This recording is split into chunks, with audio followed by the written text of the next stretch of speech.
Well, good evening, everybody, and a very warm welcome to the circuit to Barcelona, Catalunya for round 6 of the 2021 Legends of Club 100 and BUKC iRacing Championship. My name is Howard Mitchell, and of course, I'm alongside Mr. Andrew Mather in the comms box here at Double Dash Motorsport Media to take you through all of the action this evening.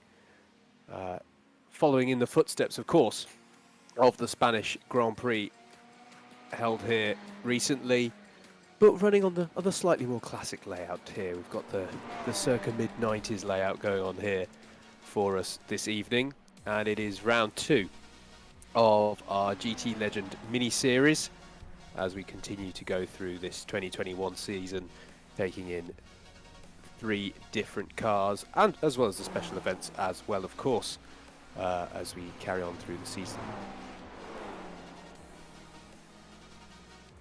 And let's take a look at championships as well. In fact, actually, before we do that, let's bring in my partner in crime, Mr. Mather. How are you this evening, sir? Good evening, Howard. Good evening, everybody. Hope you're all doing well. Yeah, doing pretty good. The weather's not too bad. It's a nice sunny evening here at DDMM HQ, and yeah, all ready for some fantastic iRacing action. We had a great night last night with the Gran Turismo Sport. iRacing guys, it's over to you now to see what you can do. Hope it's going to be a good one. Absolutely. Let's take a quick look at the championship then.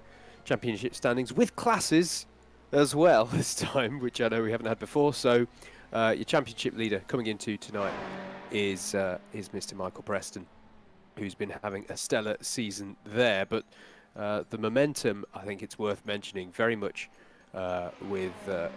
with Josh Ladd, who comes into this one off the back of a string of wins that we need to mention, and that includes, of course, the winner the last time we were out in these Ferrari 488 GT3 cars.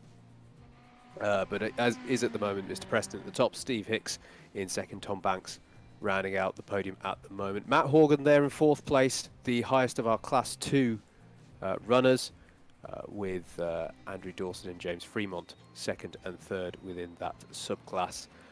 Worth mentioning, if you did miss the last round, you can go back and watch it on the Double Dash Motorsport Media YouTube channel.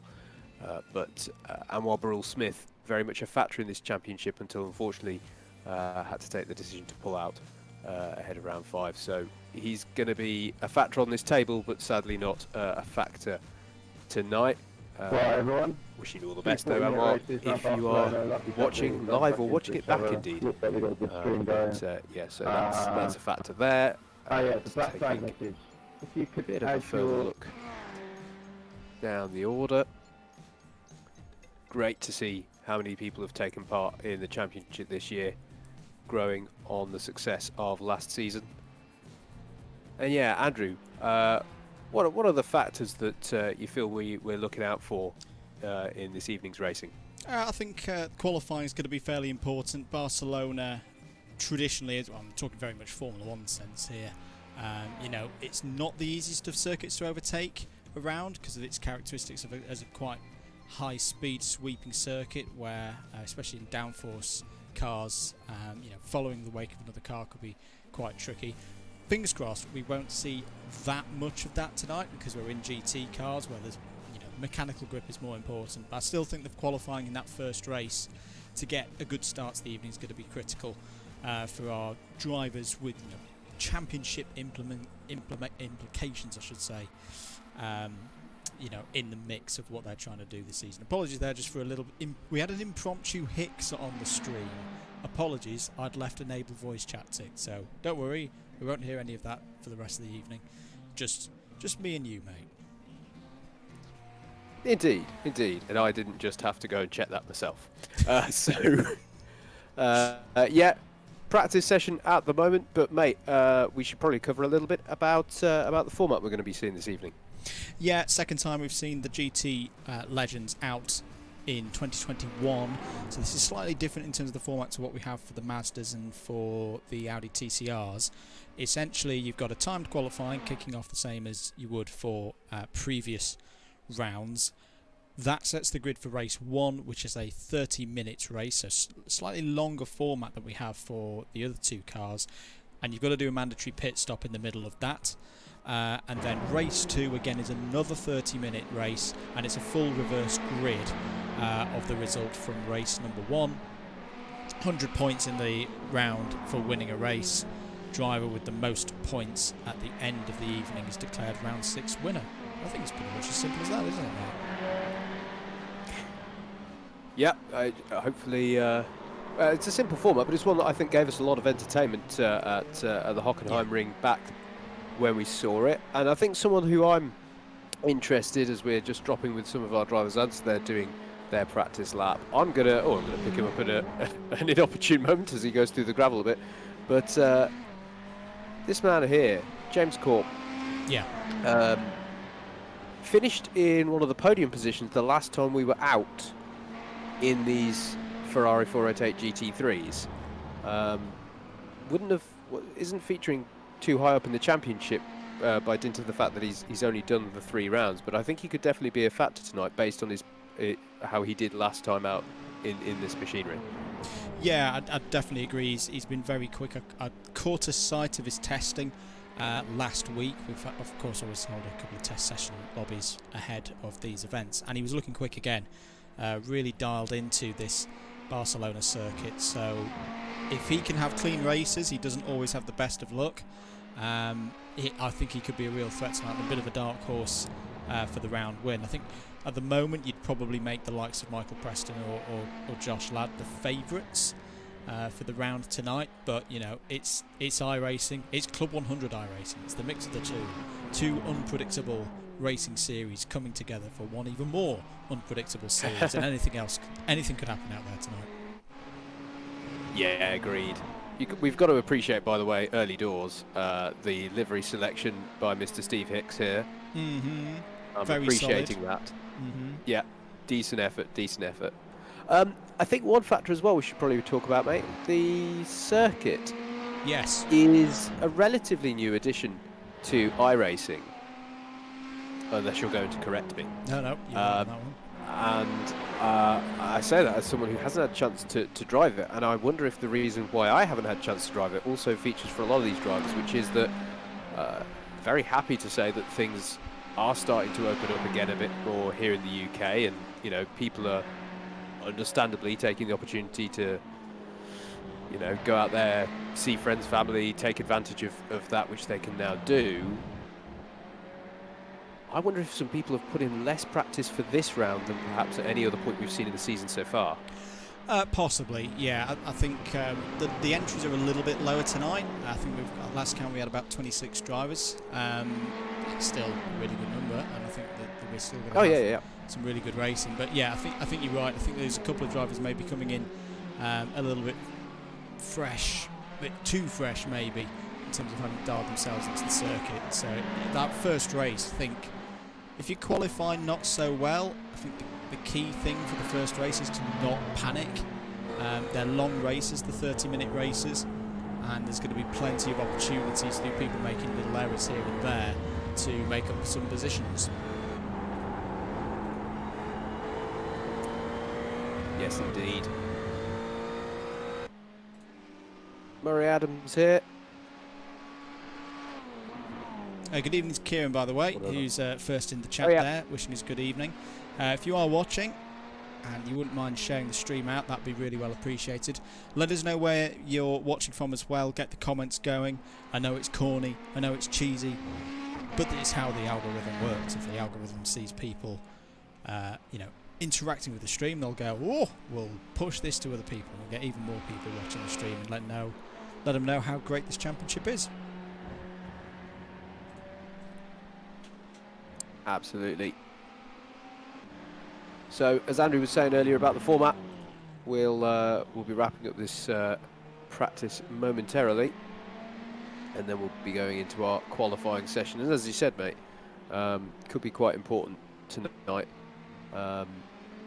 There are some overtaking opportunities, plenty around this circuit. And I say, I've got to say, I'm enjoying having the sweeping final corner set up here, which I haven't driven in a sim for quite a while. That's taking me back, and I'm loving that.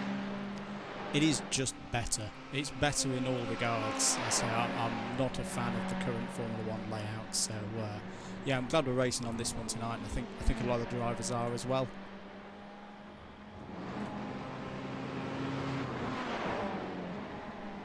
Yes, indeed. Yes, do let us know though, folks, on the chat, and let us know who you're supporting. It'd be great to give you a shout out on the stream. Worth mentioning as well that we now thankfully have started interspersing our virtual racing with what we like to call real metal racing, or real, yeah, real metal. We'll go with that phrase. The Club 100 Championship having its second race meeting at the weekend at Wilton Mill, and I think it was pretty top, wasn't it, mate? We had a great time there at the weekend.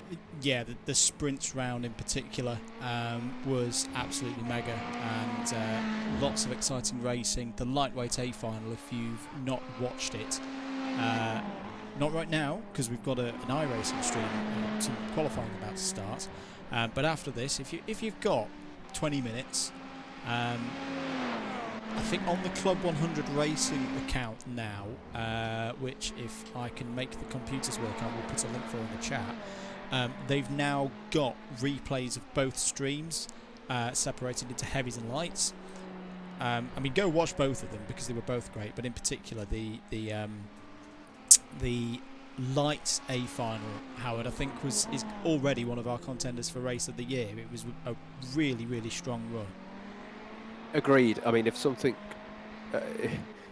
if it is not a contender for race of the year by the end of this year, then I'm slightly worried for the health of my heart going forward, or my voice, because we can't have too many of much more excitement than that. That was an absolutely fantastic final for that. I think it was something like 8 or 9 karts coming onto the last lap. Well, actually, you know what? I'm not.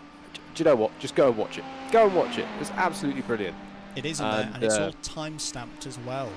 That's yes. It, so you can go. Absolutely. I've just put the link to the chat in the chat of the Club 100. This is on the Club 100 YouTube channel. The Alpha, I think it is, or still on the Alpha Live one in its full entirety. And this on the Club 100 one, it's chopped down, and yeah, you can skim across, find the A final. It starts about 3 hours and 14 minutes in. Go watch it; it'll be a cracker. And we're also working ourselves on bringing. We did a test, didn't we, mate? On Sunday of a new feature, Comsbox Cam Live, and we recorded that session. So I think we're going to put that out there for you guys to have a little look at and give you an insight into what me and him look like in the middle of a really cracking race. Yes, I mean we can't work miracles. It's not that different to as awful as we usually look, but it is. No, it's no. I think some good insight there for folks if you do want to go and see that. Then yeah, that's you know, that was my first time in that new comms box at Wilton Mill as well. It's very cozy little setup there. It was quite nice. I'm getting more used to the Wilton Mill Alpha Live comms room as well. I only bonked my head once on Sunday, so we're cutting the occurrence rating down from earlier in the season. And we're there. Well, I'm there this weekend as well for WMKC. Absolutely, yeah. Plenty of racing action coming for you with Double Dash Motorsport Media, and in the case of WMKC, working with our partners at Alpha Live. So do please, if you're not already, hit the subscribe button and the notification bell here on our channel. And whilst you're at it, we cannot recommend enough as well. Head over to Alpha Live's channel as well and follow them over there. This is Mr. Ben Bennyworth, who's just coming around to begin his lap. Sorry, mate, go on. Just to say very, very quickly before the qualifying laps start proper, big shout outs for the following people who've all subscribed to the DDMM YouTube channel over the last few days. Keep the support coming in. The growth's been really great over the last week or so. Carl Cochran, Jacko, Captain Green 86, Miroslav Kavchenko, Miko 91. Thank you all very, very much for subscribing to the channel and joining us here in the DDMM squad. But I think we have now got qualifying laps, flying laps on the way, and we're on board with Steve Hicks, Howard. Yeah, absolutely. Coming into turn 1. Going to sweep it through turn 2. And then the long right-hander at 3. Important not to get too greedy in the early phase. Just coax it round and then open out the throttle, braking into 4. And then coming up to perhaps one of the overtaking opportunities once we get racing. Braking down into 5. Down the hill now, threading it through. It's actually 7 because that kink we just went through was 6 on the power, not over the gravel or the sausage curb there. And then sweeping it through 9 onto this back straight. Now, Formula 1 were claiming they had a reprofiled turn 10, but we all know that it's just the older turn 10, which is exactly what we're using tonight. Big braking zone there that may provide some overtaking opportunities into 12, because 11 was the little left-hander after 10. Oh, and a little bit of the rear end getting loose on it here, and then using this older layout of Catalunya, it's just a case of unfurling yourself gradually through these final 2 corners and out onto the main straight. And that is a lap of the circuit to Catalunya, and that is I picked a good horse there. we were on with provisional pole. Yeah, very clean lap there from Hicksy. I think there was one slight oversteer moment, but he's looking in good form. Here's George Palozzi, one of Currently the fastest. Driving for Southampton University in the BUKC, of course. 3rd place at the moment. Yeah, and highest of our Class 2 runners.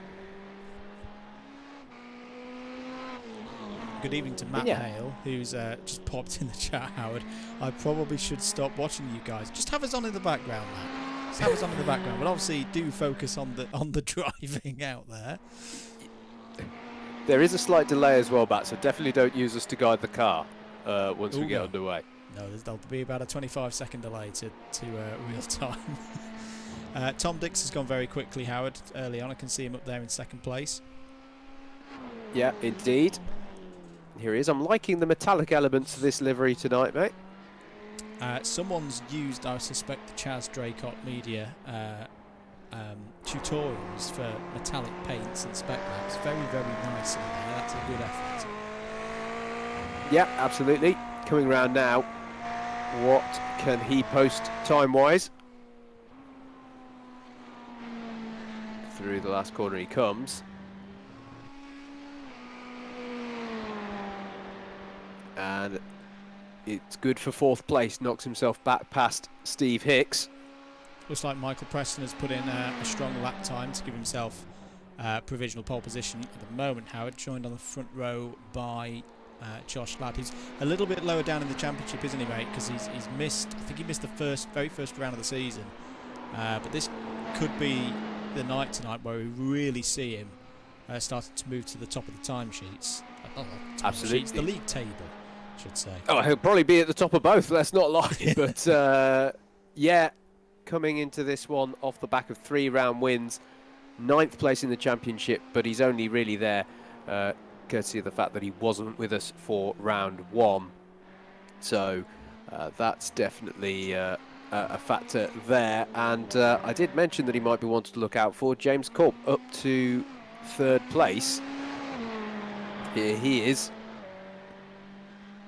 So showing some early promise here in a car where he was so successful back at the Hockenheim ring.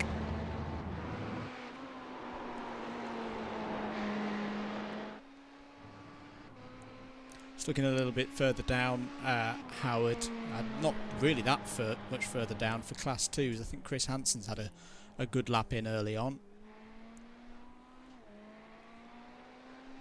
Yep, indeed. Let's pick up him. There we go. In fact, just looking through our class 2s, if I just look at them for the moment, Hansen top of the timesheets, second of the class 2s Palozzi, Kirith Kalirai in the pit lane at the moment, seems pretty happy with his lap, as I say, in 12th overall.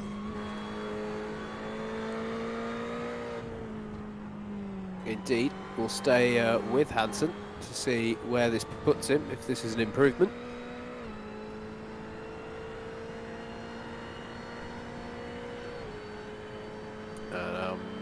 Don't think that was an improvement, but someone who is improving is Murray Adams, takes himself straight up to 8th place. Yeah, I had a brief chat with Murray last night. He was in the chat for the Gran Turismo Sport series. But he really impressed. Sorry, Howard, go ahead.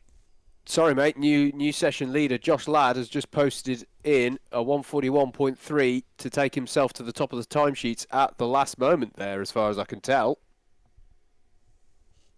Yeah, and that's just the start that Josh would have wanted. Gets him that pole position. Here's Andrew Dawson Clubman, as we call him in this series. This is the Andrew Dawson who raced in Clubman Sprints, as opposed to the Andrew Dawson who raced in the BUKC for a few years in recent years. At the moment, Andrew's in 14th place. It's not too bad actually. That's fifth in Class 2 rankings this evening. On board with him now as he goes through. Well, I think it's one of the toughest. Oh, I was about to say one of the toughest corners on the circuit, and he's just had a spin there. That is one of the reasons why he's clipped the gravel on the rear right on the way into that fast chicane, and unfortunately, that's going to have ruined his lap, Howard. Yeah, absolutely. That will not have been ideal for him. This is Matt Hale.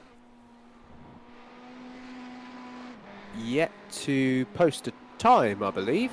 Yeah, and he's got to get around pretty quickly because he's only got 45 seconds of this qualifying session to go.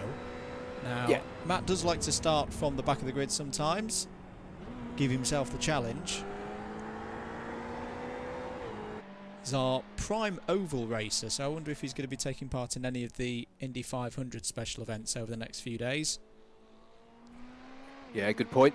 Yeah, sorry, a moment ago I said Josh Ladd took pole at the last moment. It was actually just because he and Michael Preston had both gone to the pit lane. Yeah, he was on his final lap. Each car has only 2 fast laps available to them. You can set them at any point during the 10 minutes that you want, as long as you've got them done by the end of the 10 minutes. And yeah, Matt's got a time out here because there's 3, 2, 1. Checkered flag is out, and that is it. It looks like Josh Ladd, as you say, Howard, has got pole position for race number 1. Absolutely. In fact, let's see if we can bring up the table for us all to take a look at with that one. Josh Ladd with the pole position. Close gap, though, to Michael Preston. This is going to be fascinating. The person who's got that momentum in the championship versus the person who currently leads that championship. Chris Hansen with the pole in Class 2, ahead of Murray Adams and George Palozzi. So the first race then this evening will be a rolling start, 30 minutes on the clock. Each driver has to complete 1 mandatory pit stop here at Barcelona. And it's all set up very, very nicely. As we say, Josh Ladd, there he is in the Yas Heat. Turquoise blue and black Ferrari is on pole position. Class 2 is finally poised in this one as well, Howard, I think, because you've got 3 drivers in Class 2 very close together. You know, from, I think, row 3, row 4 downwards. There we go. Chris Hansen in the black G3 Pro liveried car at the top of your screen. Murray Adams in the grey, white and red car next to him.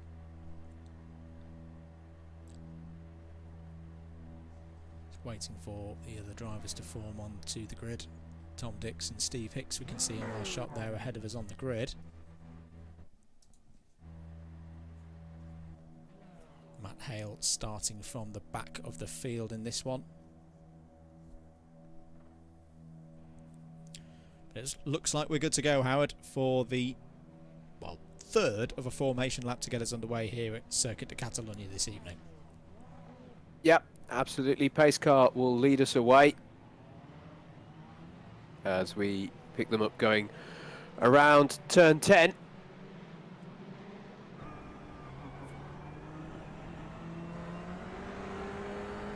Drivers will try and get themselves in the groove through these last few corners, and then we will be away. Don't forget, there is going to be the pit stop in this one as well. In fact, in both of our races this evening. Slightly different format to that which we've run at the majority of our rounds.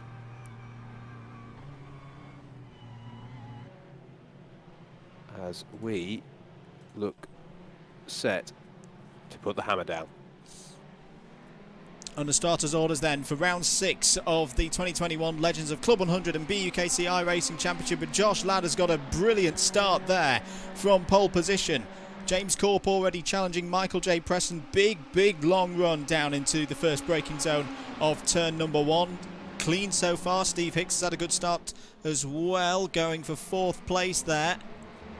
But very good start there by Josh Ladd. I think he was anticipating the slipstream effect or the potential for it. Got that jump, and yes, it looks very close as they come out of turn number 3, but crucially Ladd is in the lead. Yep, absolutely, mate. Dream start for Josh Ladd there, but if anything, Michael Preston has caught a little bit back up again from what was initially a lightning start for Ladd. And looks to me to have broadly been a fairly clean start so far, mate. I'm not seeing anyone falling off the back. Just taking a look further down the order.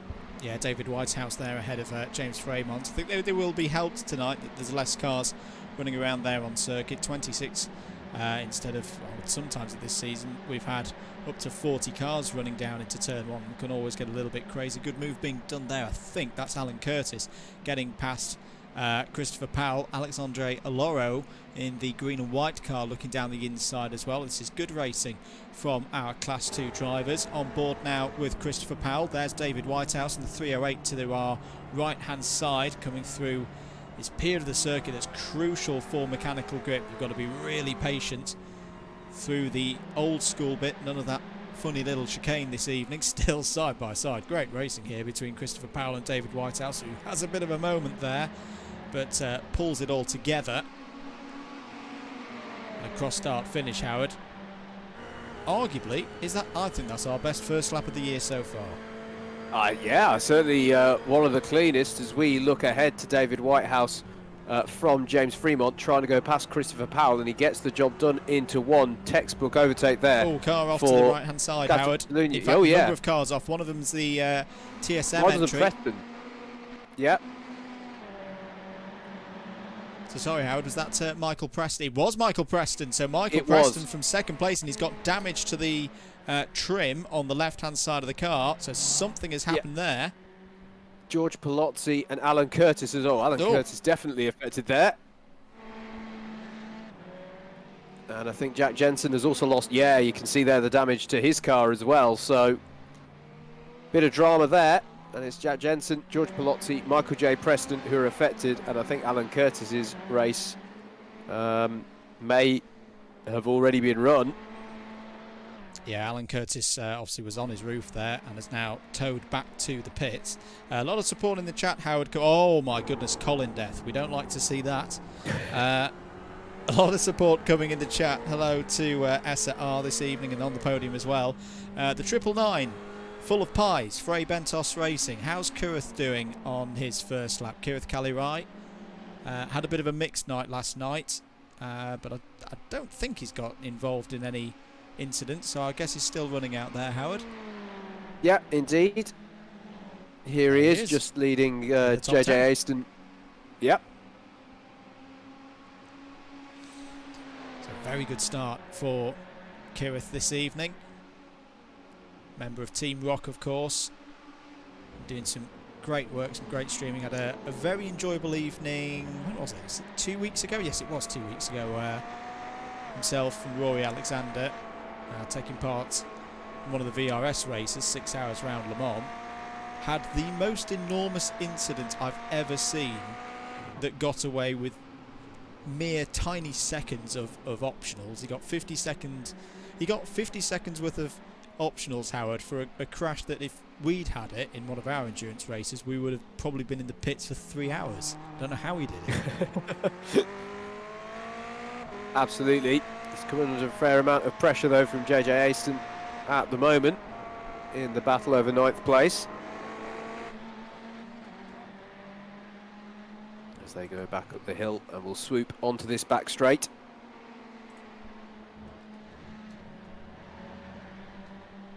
Can Aston get a run? Heading towards 10. Ben Bennyworth is behind as well, ready to take home the spoils should it come to tears.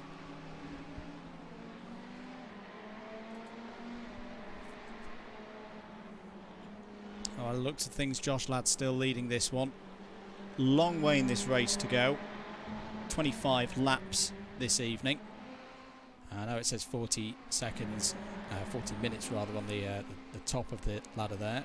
But it's how Hicksey's set up the lobby tonight. Here's Alexandre Aloro. Just trying to break away at the moment from Andrew Dawson behind in the blue and orange. Not quite Gulf colours, but sort of close. A homage, shall we say. Of course, Gulf colours back in force this weekend at the Monaco Grand Prix. Oh yes. Dear McLaren, where are your 143 scale die-cast models? I want one of them. In fact, you know what? I want two. I want the number 3 and the number 4 because I like both Ricciardo and Lando Norris's drivers. Very much a fan of that one. Indeed. Good little train of Class 2 runners this actually, that Aloro's leading. Andrew Dawson, Chris Powell and Tom Banks as well. In fact, Tom Banks having a look at Chris Powell there as they come out of turn 5. Banks very much in your class of drivers, Howard, who are coming into this race pretty much blind. I believe he's done a total of 1 practice lap before this evening. Yep. It was his birthday yesterday, so we'll give him that one. He's of course the ripe age of just 25. Definitely not older. Indeed. Indeed. Well, and youth is serving him well there as he sends one down the inside of 10, but goes a little bit too deep, and Christopher Powell is going to be straight back through on that one.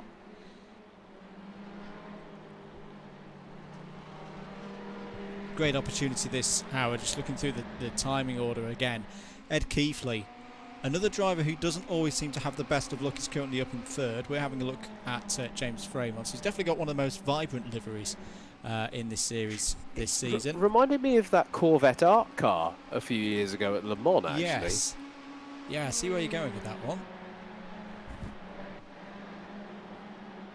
Here is Keefley.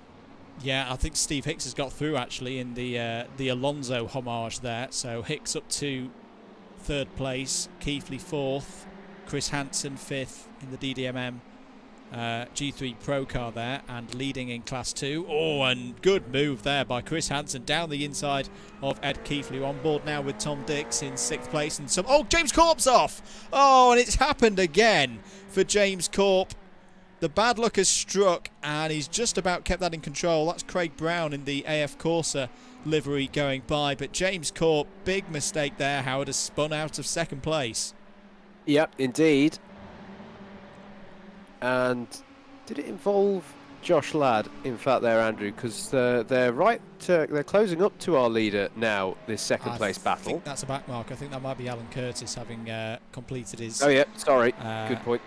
Completed his time in the pit lane. There is the leader, who just needs to keep things nice and calm now. He's not got anyone in his slipstream. What's the...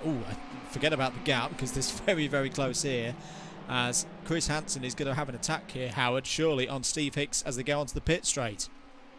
Yeah, indeed, in the slipstream at the moment. Steve Hicks feeling the need to defend. He's going to make Hansen go the long way around, but if he can make it work, he is going to have the inside line into 2. Hicks is as strong on the brakes, if not stronger, and manages to hold on to the position for now. coming through the long sweeping corner of 3.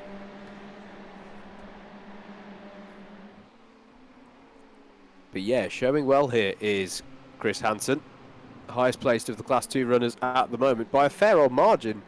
Actually, as I say that, Murray Adams is coming up onto the back of this, isn't he? And he is also in Class 2. Yeah, as we mentioned, ran very well at Imola in one of the recent rounds. That was in the Audi TCRs. It's a very different vehicle, but he's one of the Class 2s that is impressing. Here's Craig Brown. Had a mixed mixed morning, didn't he, in the sprints on Sunday? He did, yes. But running pretty well at the moment, I say in 6th place, just ahead of the recovering James Corb. That's going to be an interesting one now, isn't it, as to how much can James recover. So the pace of those ahead of them is not too shabby. We're going to come back to the train battling over 2nd place. Still Hicks, Hansen, Keithley and Dix. As we're coming round onto the main straight once again. Tom Dix with the best view in the house of a possible attempt here again for 2nd place. Hansen is trying to stay in the slipstream of Hicks ahead of him, but he's going to be too far back to attempt something this time around. You can hear how much, literally hear how much of the track Hansen's using there. The burp of the curbs as he was braking into turn number 1, pushing very, very hard. And another driver who, you know, if there's a 2022 season, I'm pretty sure Chris Hansen will be in Class 1 next year, because he really is excelling in his position as a. And we should explain, shouldn't we, Howard, that the idea behind Class 1 and Class 2, it's not, say, as much of a, you know, a pro and an amateur section. It is simply experienced to inexperienced. And some of these inexperienced drivers are showing that they've got some raw talent here within iRacing, because they are mixing it up with the big boys. Absolutely, and I think one of the most interesting aspects of this, not just this season, but over the course of last season coming into this season, is just how some of the drivers are growing here, and, you know, having those standout days where they suddenly, you know, make a leap forward, or maybe they really chime in with a particular circuit and car combination. And yeah, it's one of those factors in this series that makes it so interesting, as indeed is a factor I quite feel that's appropriate. There's a Colin there who takes a bit of a battering as Edward Keithley decides it's time to take to the pit lane. Yeah, so this is the first of the mandatory pit stops for a driver. Each of them have to stop once. Lots of Kirith fans coming into the chat this evening. Welcome, guys. Hope you're doing well. Hello to Lars Petter Anderson and Nairis Knight. Apologies if I've pronounced your name wrong there. Both of them cheering Kirith on, and currently in 2nd place of the Class 2s. There he is in 9th place. Ben Bennyworth behind in P10, but in the Class 1 more experienced drivers class. Great shot as we look back there at the D&D wildcard entry of Bennyworth, who I think I saw was doing some testing with Jack Dex Racing. I might be wrong there, I might have completely dreamt that up, but Ben having a go in some senior owner karts. If you want to see some more senior owner karts, WMKC on Sunday on the Alpha Live YouTube channel. Myself and James Johnston will be joining us on that one, and possibly somebody else as well, as they're doing another commentary at the Alpha Live headquarters, and might hop on for a couple of races at WMKC on Sunday, because there's going to be a lot of them, 34 in a row, non-stop. Yeah, it is going to be a packed schedule at WMKC. Sorry, mate. Felix Connolly, what happened to Michael Preston? He had a spin, mate, on lap number 2. Apologies, we didn't actually catch it on camera. Is Michael running again, Howard? Is he circulating? He is, yeah. Here he is, still running back with Jack Jensen, who was another driver affected by the incident. that we weren't able to catch. Looks to me like Tom Banks has chosen to do his pits because he's now behind these two. Yep. Indeed, just looking for anyone else taking to the pits, but yeah, still interesting to see how this race pans out for these two. And don't forget, we've got the reverse grid for race 2, so that's going to be an interesting one.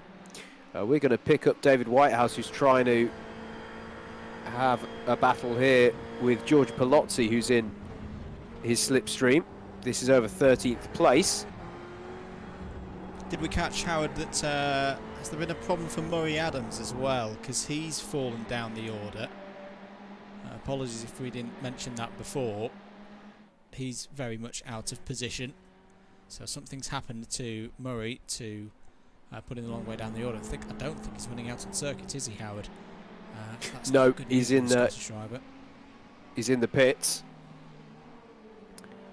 as Whitehouse continues to defend against Palozzi. But yeah, not sure with Murray Adams, but yeah, he's now in the pits and appears to be taking no further part, unfortunately. Adrian Mertens just ahead of these two drivers as well, Howard, I see. He had a solid day in the sprints on Sunday. Good to see him racing here. Having a... we've got a report. We've got a report. Thank you, Murray, in the chat for letting us know he's had a disconnect. So that's a real shame for Murray. So not an incident, but the equivalent, is it not, in sim racing of a mechanical failure, internet deed, and unfortunately he's out of this race. Hopefully we can get him back in and on the grid for race number 2. Yeah, I think the only thing more akin to a mechanical failure is when you have a pedal malfunction or something. But yeah, it is just one of those things. Unfortunately, it's the nature of the online racing, of the virtual world. So yeah, unfortunate for him there, but hopefully can join us back again for race 2 and get some valuable points out of the evening's racing. So to take stock of the situation, 16 minutes into the race, Josh Ladd leading quite nicely. Apologies, I haven't quite got the gap on my screen at the moment of what that gap to Steve Hicks is, but Steve Hicks in second place, Chris Hansen in third, top of the... It's 7.5 seconds, sorry mate, the gap at the front. Excellent, cheers so mate. Comfortable. So Hansen, Dix, Corp, Brown. So James Corp's got back past Craig Brown. We're looking at the battle here. This is over 7th place. JJ Aston in the yellow, blue and white car at the front of it. Kirith Kalirai in the middle in the traditionally red Ferrari. Ben Bennyworth in 9th place. D&D wildcard livery, same livery, shared livery with Alan Curtis, who's currently running outside the top 20. And with some damage on the car, actually, mate. Yeah, a little bit of front end damage. That'll not be great for Ben down this part of the circuit, especially down the straights. That'll be causing a little bit more drag, but at least he's probably evening it out by being in the slipstream of Kalirai ahead. So it's holding on nicely there in 9th. Absolutely, we're picking up here with George Palozzi, who's in the wheel tracks of Adrian Mertens as they're heading towards turn 1, and he's been able to find the inside for this one, so if he can just be a little bit bolder on the brakes, he should bring that one home. And Mertens has actually perhaps gone a bit too wide there through turn 1 and is indeed now under pressure from David Whitehouse as they go through the long turn 3. This is over 13th place now. Palozzi pulling away ahead of these two, and in the background as well you can see Matt Hale and Edward Keithley doing battle, who, for me, Andrew, Matt Hale sort of kept his powder dry so far in this one. Yep. He started at the back, as we saw. He didn't set the time in qualifying, and has just picked his way through gradually, as there's been a few... We've had relatively few incidents, but there have been some, and he's just gradually working his way up the order. Is our legend of oval racing, as we should And I should call think them. it's that skill set that, you know, he's crafted over so many years racing in the Endurance Championship in Club 100. You know, he's very used to taking these races calmly and not getting too racy early on. We saw that at the weekend when he got a good result alongside Joe Holmes in the G3 Pro Endurance team.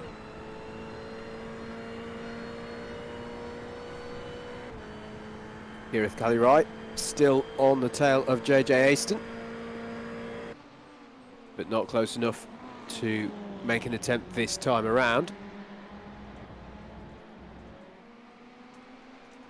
As this trio work their way into turn 3. Some 5 seconds behind Craig Brown. Good to see some chat going on whilst enjoying the race regards Club 100 circuits. Great news last week, of course, that Buckmore Park is going to reopen.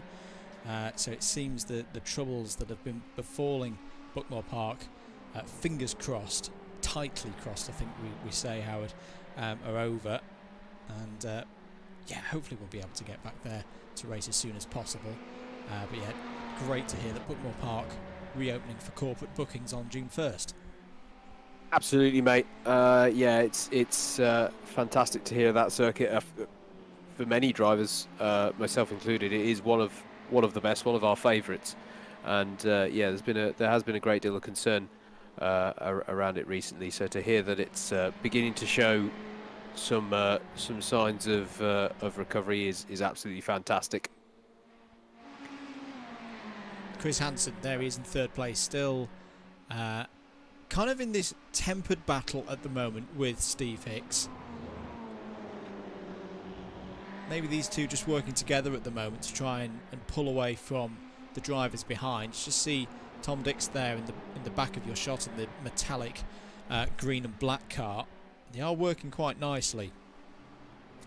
And I think the element that's going to be interesting here, mate, is Edward Keithley was very much a part of this train, but chose to take that early pit. And how is that paying off for him? Yeah, I mean, it's all about how quickly can he get through the traffic, of course, as David Whitehouse comes into pit lane for his mandatory pit stop, mandatory fuel stop. Nobody will be changing tyres, of course, in this situation. There's simply not done, you know, that much time. But yeah, I think the key thing for Ed is that he doesn't want to get held up in traffic. So when he is approaching some of the Class 2 drivers, he's got to get through swiftly. He may benefit, though, of course, from getting a bit of a slipstream off them. Here he is, 13th place, so that's him just ahead of, I think that's Adrian Mertens just behind, isn't it? Yes, it is. So he is working his way up the order. I think you're absolutely right, Howard. It's going to be interesting to see where he forms out once everybody's taken their pit stop.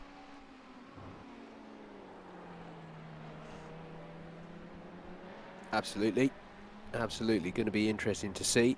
Tom Banks as well went for a relatively early stop.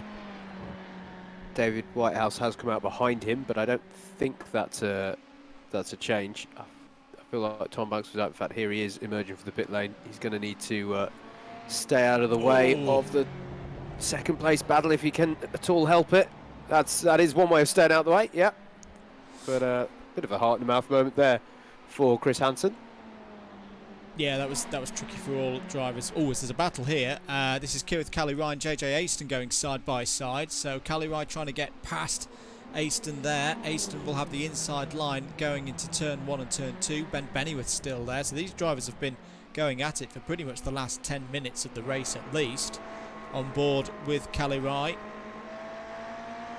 So does that mean he got past, I think, JJ Aston at one point, but has then been re-overtaken as they went down the pit straight? Yep. And you can't help but feel that Ben Bennyworth will have sniffed the opportunity there. Interesting that these three drivers, Andrew, haven't, you know, none of these guys have chosen to take, you know, the early pit stop. They're all just running with each other at the moment. Yeah, it's a question, I think, for Callie-Wright and Bennyworth. Do they feel like they're being held up? Because if they are feeling like they're being held up significantly, you know, that option to make that, in effect undercut. I know it's not a real undercut because I say it's just fuel stops, but getting yourself in some clean air, banging in some fast lap times if you do feel like you're being held up, could be the way to make up positions here tonight at Barcelona. Could be. I mean, having said that, you know, if they're not battling too much and they're giving each other the slipstream down the straights, they might be pushing each other along quite nicely here, to be honest. As you say, there's no tyre strategy in that sense. I was just about to say, if you're JJ Aston, I think you stay out, but he's actually elected to come in the pits. So now this is going to be interesting for Calirai and Bennyworth. If they can put some big lap times in right now, as Tom Dix is in the pits as well, this is where you're going to be looking to... Oh, now as Craig Brown... He's done a Mather. He's got lost in the pit lane. I like to do that at Le Mans. But that's going to cost him time. But no, if Calirai and Bennyworth can put these fast lap times in now and get those pit stops right, they could jump JJ Aston here. I think I saw Alexandre Aloro going into the pit lane as well. Yeah, it's absolutely a crucial stage of the race for these drivers. I think Tom Dix has lost a fair amount of time in that pit stop. Did I just see his exit the pits behind Craig Brown? Correct. Yep. Dix now behind Brown.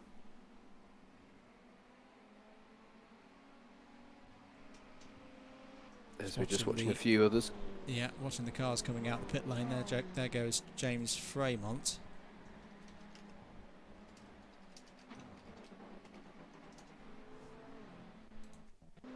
Chris Powell is... Oh, now what's happened there to Chris Powell? He's, I think he's had an inst... Oh, I know what he's done. Oh, no. That's the other Mather trick in the pit lane. I think Chris Powell has lit the tyres up coming out the pit lane and he's had a Sebring moment. Yeah, I think so, mate, as we've got some major players at the sharp end of this. Race leader now emerges from the pit lane as Chris Hansen has also chosen to pit. So race leader is pitted, as has third place, and it means this man here, Steve Hicks, is your current race leader, coming into 4.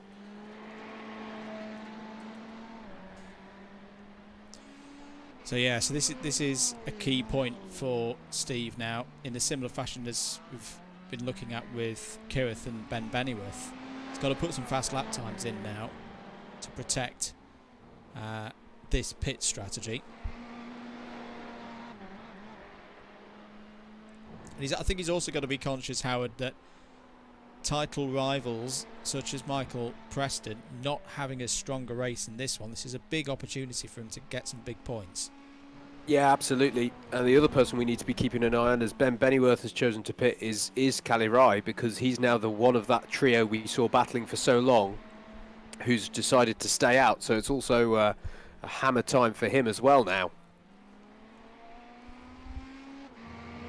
The question will be, is this the lap where Hicksy chooses to come into the pits?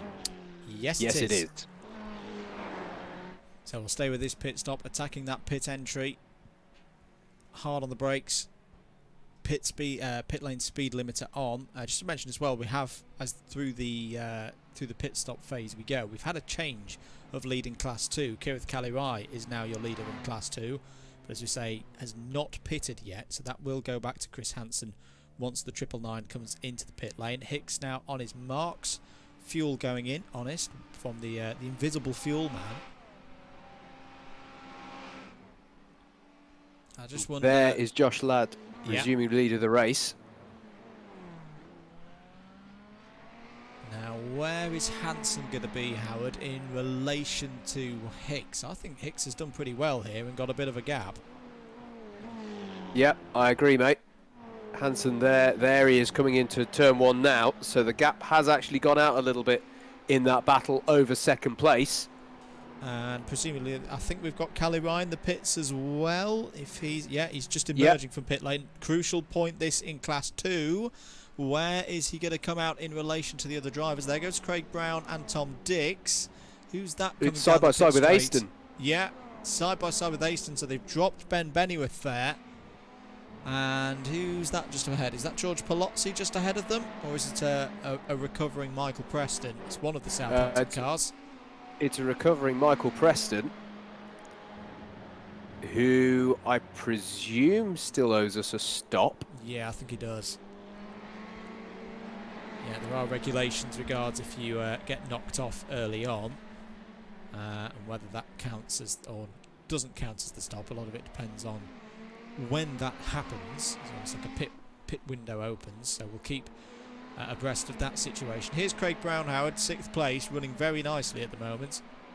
Yep, and with the close attentions after that stop, or sequence of stops of Tom Dix behind. Keep comments coming in, everybody. Hope you're enjoying the stream. 10 minutes of this first race. In fact, no, it won't quite be 10 minutes, it will, because it's 25 laps that we'll probably reach first. Or will we? No, I'm actually going to question myself there, whether this will go to a lap distance or a race time distance. Yeah, it's going to be tight, isn't it? So we're on board with Tom Dix, trying to get a run on Craig Brown now. In the slipstream. Will he be given an opportunity into one? And Craig Brown goes to cover. That was a bit squirrely there between the two of them, doing a bit of a dance towards turn one, but it remains Craig Brown. Oh, but he's taken a wide line into 3, and I thought Tom Dix was going to be extremely brave there with an attempt to effectively block off the racing line through 3. Yeah, Craig wants to be careful he doesn't do too much weaving in the braking zones there. I think that was a little bit borderline into turn 1, side by side between the two of them. Dix is going to be forced to go around the outside here. And I think that, oh, has he just about done it? Great traction off there and still side by side as they go towards the chicane now. This is where we've seen problems for a couple of drivers. Craig Brown doing a great defensive job here, but has he compromised his exit through Campsa corner? This is where Heikki Kovalainen had his big crash in Formula 1. I was about to say a few years ago, but it's more than a few years ago now. It's now over 10 years. I'm showing my age there. Still, Craig Brown defends, positioning his car well, mate. I thought he was going to be too compromised onto the back straight, but he's still in this one, has the inside line. Need to keep an eye on those. Yeah, the drivers behind, they're closing into to this one as well now. Absolutely. Michael Preston won't need a second invitation. As we come back onto the start-finish straight, what does Craig Brown do this time to try and stop a charging Tom Dix? Dix is forced to the outside early doors, but we have seen people swooping around the outside onto the brakes. Oh, brilliant stuff here. And Craig Brown still isn't giving this one up.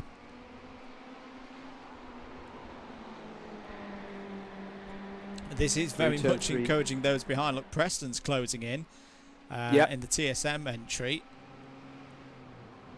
Alan Curtis just behind. Tom Dix on the inside now. It's very, very close between the two of them. They're going to be side by side again as they come off of the Repsol hairpin. But this time I think eventually, he's got it done now. Tom Dix is through and into 6th place.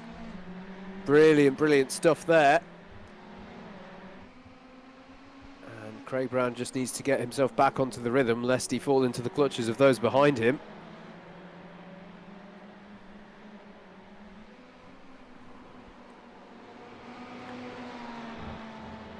Great racing, and this is what I'd hoped from Barcelona this evening, that because these aren't downforce cars, they are able to race side by side with different lines.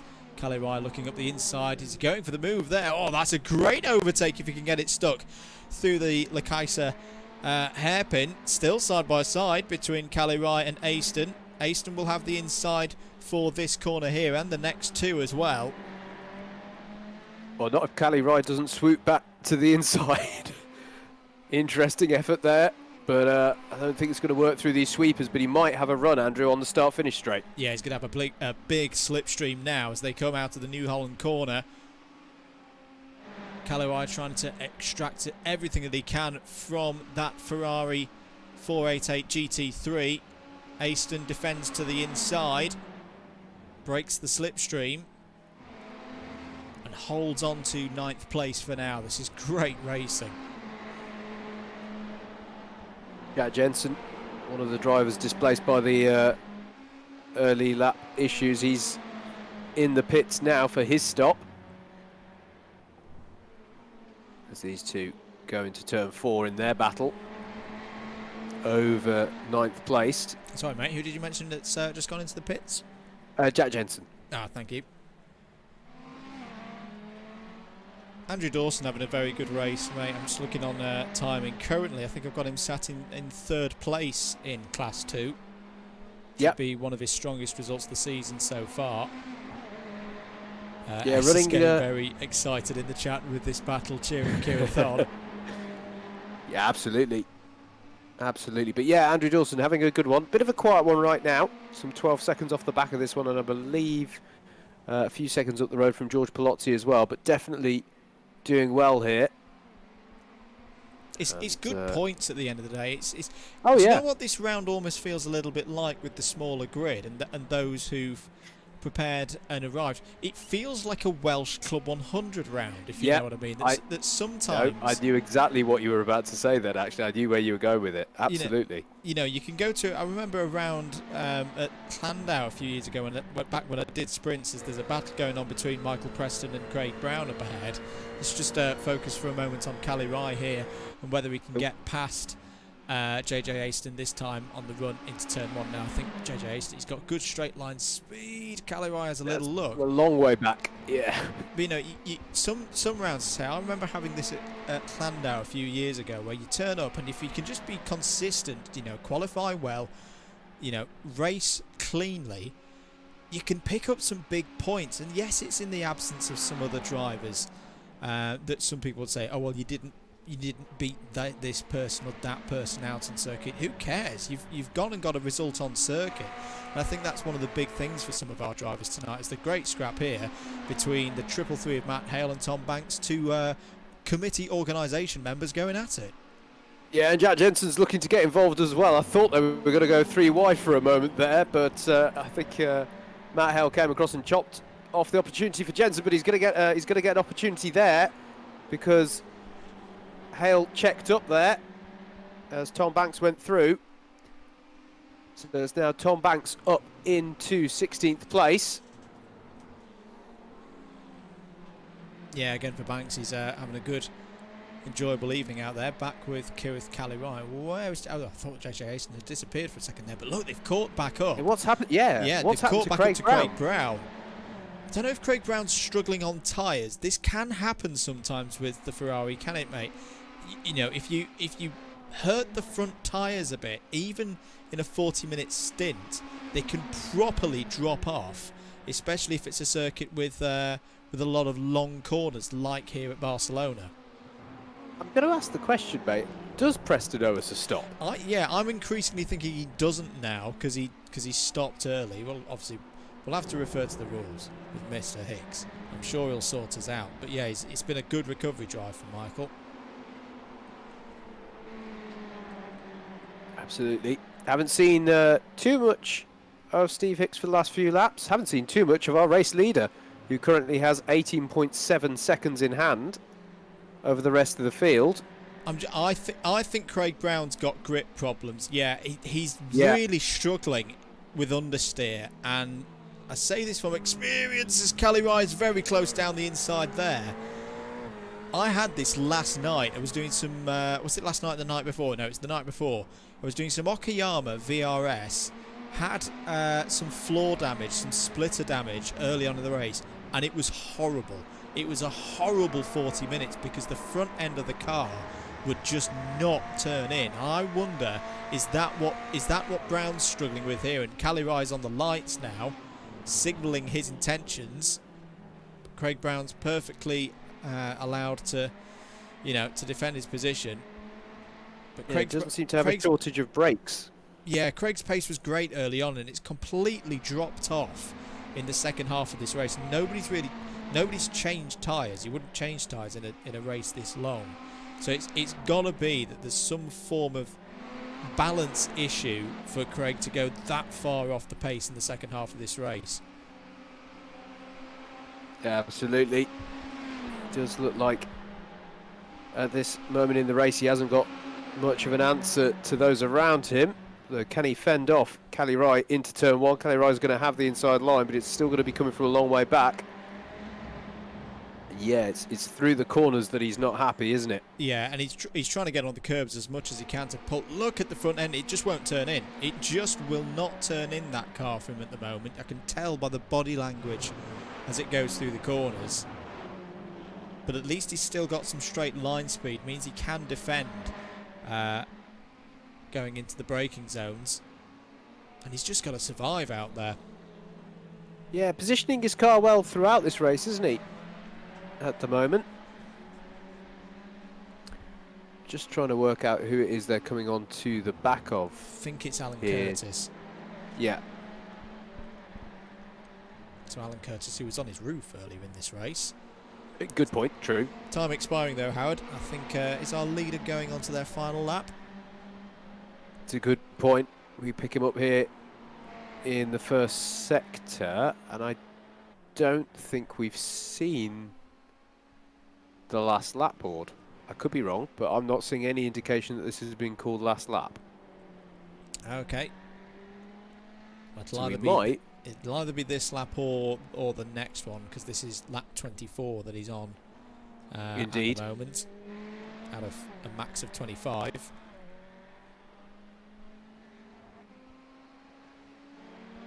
There's James Fremont, 13th place for him at the moment. Yeah, George still close. 12th. Indeed, this has been close for a while now, certainly since the stops. As we pick up back here with Cali Ryan Brown towards turn one, and I'm not sure Craig Brown's going to have a response. Nice move there by Kirith Cali Wright. Josh Ladd reporting somehow from the car. It is indeed the last lap of the race, Howard. So it's showing Thank on you, his Josh. screen. That makes our job a lot easier. That's how good he is. I mean, I'm not fully approving of the texting and driving, but you do that down winning. the back straight. Josh Ladd's going to come round though to take another victory here in the Legends of Club 100 and BUKC iRacing Championship. Arguably his most simple victory of the season here in race one for round 6, from pole, from lights to flag. Great win for Josh Ladd. Steve Hicks is going to take second place. Mr. Consistency scoring more good points here. If you can't take the race victory, get as many points as you can, and second place is the way to do that. Finishes ahead of Chris Hansen, third, who's the top C2 runner. James Corp, maybe a little bit disappointed. Yeah, I mean, very good recovery to fourth place. Obviously span out of second. Early strategy for Ed Keithley, I don't think quite worked, Howard. Lost a bit too much time in the midpoints of the race. Finishes fifth. Michael Preston had a spin early on, recovers to sixth. Seventh place for Tom Dix. Eighth, I think, is going to go to JJ Aston. Ninth will be Kirith Cali Rai, who is second in Class 2. Very good job. And the Kirith Karts Club, the KRT squadron, will be very, very happy with that. 10th place for Craig Brown. 11th is going to be Andrew Dawson. And 3rd in Class 2 for the Golf-inspired Ferrari. Very solid run for Andrew Dawson. Good points for him as well. 12th will be James Fremont. There he is across the line. Ben Bennyworth 13th. Faded in the second half of the race. Did have damage early on. I wonder if he was struggling with balance issues as well. 14th is going to be Tom Banks, who had, oh my goodness, I've just seen a huge Colin death. Tom Banks, no practice at all, finishes 14th. I think we'll be pretty pleased with that, and is nicely poised for race number 2. Jack Jensen 15th, Adrian Mertens 16th. Matt Hale, I think, is going to be next across the line. Howard in 17th. In fact, he's already done it. Yep. There he is. In the triple three. George Palozzi 18th. Chris Powell 19th. David Whitehouse 20th. Good race that, Howard. Yeah, brilliant stuff. I was thoroughly entertained by that. This is Palozzi coming through now. I think, to take the flag. Yeah. Yep. So, no, great race, wasn't it? Really entertaining. Nice, clean start. And we saw some good race-long, you know, some sustained battles throughout the race. You know, let it not be said that as we now enter a bit of a warm-up, I say a warm-up is a bit of a cool-off phase, to be honest. But, no, good, clean start there from everybody. And, yeah, I think we saw some nice race-long battles. Let it not be said that just because we've gone for the longer format with these GT3 cars, we aren't treated to some fantastic battles. It's really interesting to see, you know, how these drivers are composing themselves over these longer battles. Really good battle in the middle, in the mid pack. Particularly, I liked it between JJ Aston and Kirith Kali-Rai, but also Chris Hansen doing a great job of keeping Steve Hicks honest throughout that one, certainly through the early phases, and good battles throughout. There's plenty I didn't mention just then, mate. Absolutely. Keep your comments coming in. Essa says to Josh Ladd, the DVLA will be on the letters for the texting and driving at the end of the race there. Kirith Cart in the chat as well. Enjoyed that. Really fun track in iRacing, and good evening all. Good evening, Kirith. Thank you very much for your entertainment. That was some very, very exciting racing that we had there in race number 1. We're going to take a short break, aren't we, mate, before race number 2. If you're enjoying the commentary and you haven't subscribed already, please do so. Really does help us out here at DDMM. We've also had a handle change on one of the big social media accounts, which now means we are at Double Dash MM on pretty much everything. Facebook, Instagram and Twitter, it's all the same thing, at Double Dash MM. So if you're on those networks, do go check us out on there. Give us a like, a follow, whatever it may be for each platform. There's your results. Josh Ladd, winner of the race, ahead of Steve Hicks, Chris Hansen, James Corbin and Keith Fleet. We're going to be back very shortly with race number 2.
Welcome back everybody to live coverage of round 6 of the 2021 Legends of Club 100 and BUKC iRacing Championship here on the Double Dash Motorsport Media YouTube channel. Andrew Mather and Howard Mitchell on commentary duties for you this evening. And in a couple of minutes time we will be getting ready for, well, we already are getting ready, but we will be commencing race number 2. Short warm-up break session for the drivers between races going on at the moment. And fingers crossed, if he's still there on the Discord virtual commentary box channel, Mr. Howard Mitchell. Howard, sum up that first race for us. An intriguing strategic battle with some great battles out there on track. Was indeed, mate. Yes, I am here. You can't get rid of me that easy. So yeah, no, great first race, mate. I actually really enjoyed that. I think, you know, we saw. As I was saying a moment ago before the break, you know, some really good sustained race-long battles, and probably one of the cleanest races we've had in the season. I think we've, you know, the standard of driving has been very high this season, but and we've already spoken this evening about how a lot of drivers have really grown with this championship in iRacing. But I think, yeah, the driver's ability there to just, you know, give each other racing room was generally pretty good in that one. And yeah, it's going to be really interesting to see how things go in this next race, with the added spice, of course, that we are going to have the reverse grid. In fact, should we just remind ourselves of the results for that first race, bearing in mind that this will all be in reverse order when we get going again in a moment's time. And it really is a moment's time, because we are just some 30 seconds away from the end of this warm-up period. But yeah, going to be fascinating to see how Josh Ladd does coming from the back. Of course, going for his 4th consecutive round win here in our Legends of Club 100 and iRacing Championship. But yeah, pole is going to be with Murray Adams, and Andrew, he's not going to be any slouch. He's not at the back because he was, you know, not having a good race one. It was for a Commodore Garden disconnect. So if his connection is good this time around, he's going to be liking his chances going from the front with this one. Yeah, we know he's got the speed to stay at the front of the field. So yeah, hopefully his internet can be more secure. I'd like to see how Chris Powell is going to do in this race as well. I don't know whether he had some contact early on and that hurt the car, but we've seen him have good results before. Grid forming up now for race number 2. It'll be the same length again, so 40 minutes. Keep your comments coming in. Steve Hicks is fully pumped for this one. Full reverse, here we go. Vamos. Hello to Craig Brown. Good race there. Yes, front tyres were shot at the end of the race, and it very much looked like it with the understeer that he was having there. And oh, the BUKC banter started in the chat as well, so we're going to leave them to it on that one. But keep your comments coming in, guys. Safety car is a rolling, Howard. Looks like we are set for the start of this race, and we have got a Murray Adams on the front of the grid, so that's good to see. We have indeed, and here are some of the guys at the back who will be looking to work their way up through the field. We have seen Josh Ladd do some very impressive drives from the back already this season. What can he do in this one? But right now our eyes are on the front of this pack. Going to be interesting to see what Jack Jensen can do as well. I think, Andrew, the highest placed on the grid of our Class 1 runners, and again, a driver who's involved in some incidents. That's why he was so low down the order. So could be one to watch. Yeah, absolutely. Here we go then, ready for the feature race here at Barcelona. Good start from Murray Adams. He's got away from the rest of the field. They're 3 wide just behind. Looks like David Whitehouse is trying to cut through the middle there, and Christopher Powell is trying to make it forward. Big smash at the back. James Corp's involved, and I think Tom Dix is involved as well. That may be a safety car to kick things off, because that was a big wreck down the back straight there. Several cars involved, and yeah, Tom Dix there has had a big incident.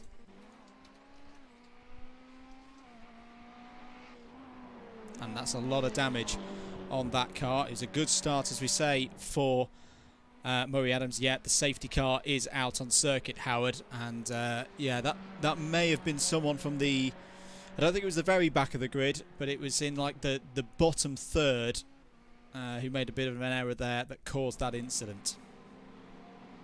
Yeah, absolutely, absolutely. It was all just going a bit manic, wasn't it? 3 wide, even 4 wide, and I think just someone ended up with 2 wheels on the grass, lost the control, and spun off into the wall. And after that, it was bouncing across the circuit into the others.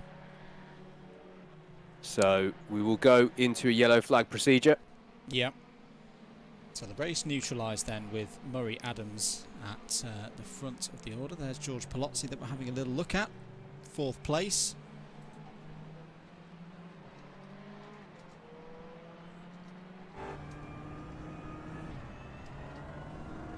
On board with Craig Brown, who might be focusing on some tyre management in this one. In fact, might be quite glad of the safety car after a challenging time with the tyres in the previous race.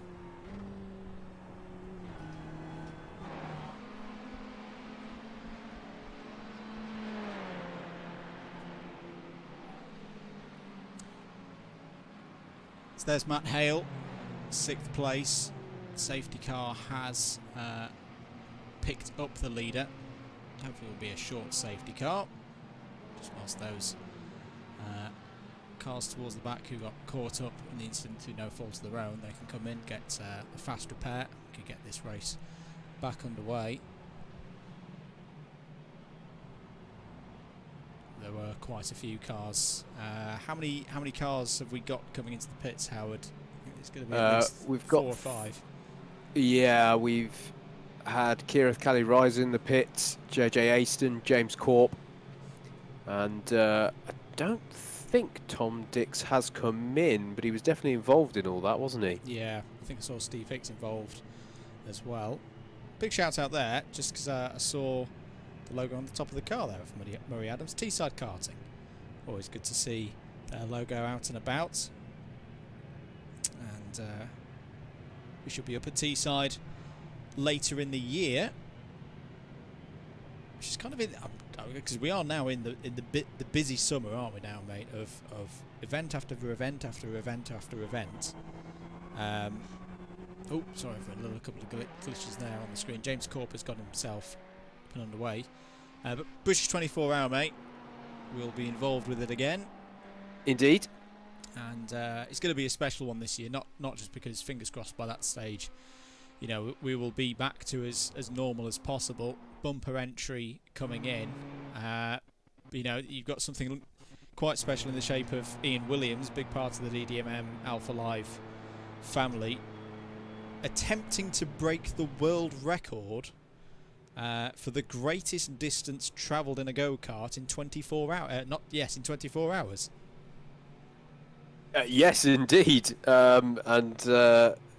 Yeah, as if there wasn't enough for us to look forward to with the British 24 hours. That's going to be quite the attempt to witness, and not the most not the most forgiving place to try and do that to yourself in many ways. I think that's what probably the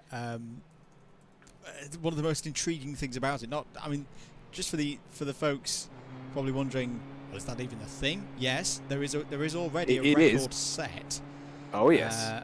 For it, I forget which part of the world it's in, but I know Ian's been talking to the current record holder. But yeah, Teesside, for anyone who's raced around there, especially in the 24-hour, it can be a bit of not just a kart breaker, but a driver breaker as well. I know Ian's doing lots of preparation, and he's doing it for charity as well, of course. Yep, absolutely. I'm sure we will happily fashion folks with the details of all that nearer the time, as we're going to go on to another lap. But this should be the lap it comes in. Yet the lights have gone out, in fact, on the safety car, so it will be in this next lap. And that's it. That's any opportunity for anyone who wants to pit, who's had significant levels of damage. Yet Steve Hicks is into the pit lane. As is Alan Curtis and Tom Dix, actually, Andrew. Yep. In fact, there they are. And they've both had fast repairs. Because the main thought of this, Howard, is we want to keep as many cars in the race as possible. So the series organisers have gone for this direction of using the safety car and the fast repairs in this way. Effectively makes the race 32, 33 minutes long. All drivers will still need to come in and make a pit stop. You can't come in and make your mandatory pit stop under safety car. Yeah, so what you've sort of led into a thought I was having just then, which is if there's anything that's been gained by these three choosing to pit on the next time around behind the safety car than the others, but I can't quite think of any benefit of that.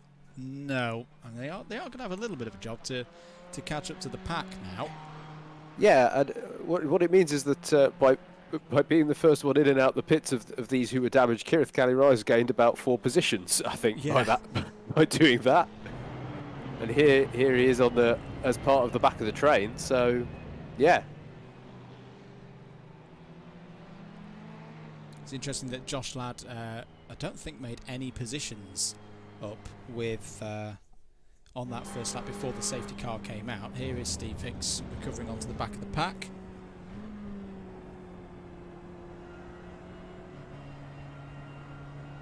Tom Dix approaching the pack as well. But safety car lights are extinguished, so we will be back to racing on the next lap. Murray Adams still in the lead of this one. Had pole position on the reverse grid after the retirement in race number 1. Apologies, Howard, at mine. That's our timing tower. Had a little bit of a loopsy moment. You can see Murray Adams there warming up the tires. Ah, there it is. Apologies, that was my fault. But yeah, track map up for you as well. So Murray Adams leading from Chris Powell. David Whitehouse third, George Palozzi fourth. Jacques Jensen, as you mentioned, Howard, the top of the C1 drivers. That denoted by the red number boards on your screen, blue for the C2s. Green is whoever we're selected on camera at the moment, as safe with Murray Adams. But the safety car lights are out. Safety car will pull in. Have I noted as well that it looks like the safety car driver's wearing a woolly hat? He's not wearing a proper helmet. Doesn't it? Do they wear woolly hats at this time of year in Barcelona? Anyway, never mind. There's a race about to begin. Murray Adams will take us from pole position in effect. Rolling start, single file. And away we go then for the remaining time on the clock. It will be a time-limited race now. Lights green, away we go. Chris Powell has got a little bit of a slipstream, I think. I don't think he's going to get close enough to go for a move into turn 1. Murray Adams will lead it. Powell second, Whitehouse in third. No safety car opportunities now for the rest of the race. It only comes out at the start. Palozzi's had a decent run as well, still there in 4th place. Jensen in 5th. A much cleaner run through the first couple of corners there, Howard. Yeah, absolutely. As Palozzi is having a very earnest look here at David Whitehouse over 3rd place. And further back as well, Michael J. Preston looks to be doing battle and getting by, was that on Ben Bennyworth? Yeah, it was. The rest of the field filing through. Craig Brown, you just saw him go through shot there. A big opportunity this for Preston with the way the reverse grid works, Howard, to gain some of those points back. If he can get through the field quickly and get away from the likes of Josh Ladd, who we're on board with now, this is a good opportunity for him to take a race win. Yeah, absolutely. Absolutely. He's got to make hay whilst his competitors are having to work their way through the field. As Josh Ladd is going to fire a move down the inside of turn 10 on Andrew Dawson. Oh, and is that... yeah, we're going a bit Noah's Ark through the last sector here. This looks like a formation lap, but it's very much not, as Michael J. Preston goes to the inside on Jack Jensen, and ahead of him Palozzi is down the inside of David Whitehouse in the sister liveried car as they're on to the start-finish straight. Ben Bennyworth fighting his way through there as well with a decisive manoeuvre on Jack Jensen. Oh my goodness, I thought he was going to go 3 wide there. There is... And the look back, the two Southampton boys are getting very close together, both trying to go around the outside of David Whitehouse there, side by side behind. Craig Brown's coming through in the AF Corsa livery. He's got past both Bennyworth and... Oh, contacted into the wall goes Palozzi. Oh, that's a real shame. Looked like a racing incident to me, Howard, but that's going to be George Palozzi's evening done in terms of any results to write home about. Down the inside of Whitehouse goes Preston, so Preston is up another position. Yep, and Jack Jensen, I think, has just got past Ben Bennyworth with that move as well. Brilliant stuff, this, in the early phases of this second race of the evening.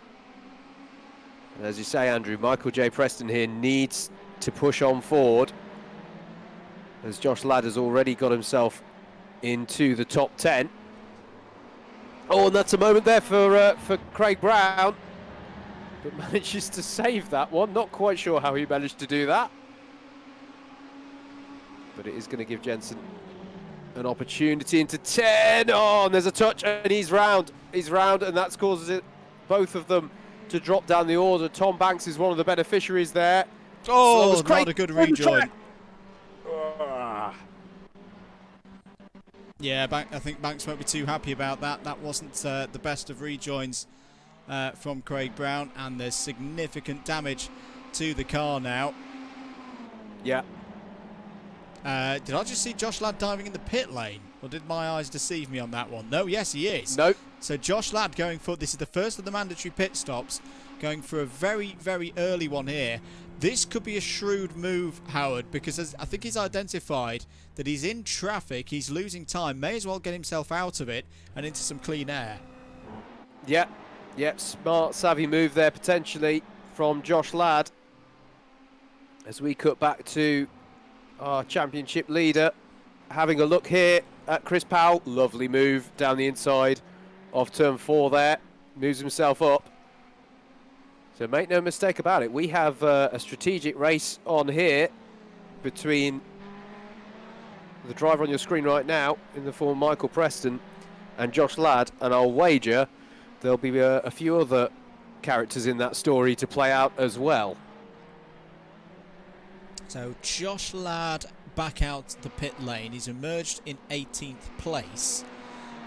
I think Tom Dixon, Steve Hicks have both made their pit stops as well. I think they've got their mandatory stops completed because they haven't overtaken Josh Ladd. So I think they've thought the same thing. Try and diminish the amount of time you lose getting through the traffic whilst it's all bunched up. As here we're looking at the triple Palozzi passed. Palozzi passed Palozzi. Fremont. Yep, indeed.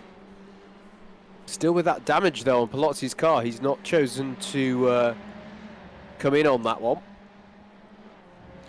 Yeah, hopefully he's not got a meatball, because if you run around with a meatball for too long, you can be DQ'd, as James Fremont's going to go to the pits. But I suppose if the power's still there and it's handling, I imagine he'll have some steering damage. But if it's manageable, you know, he can carry on with it. As we're on board now with Ben Bennyworth, who's looking at the back of David Whitehouse.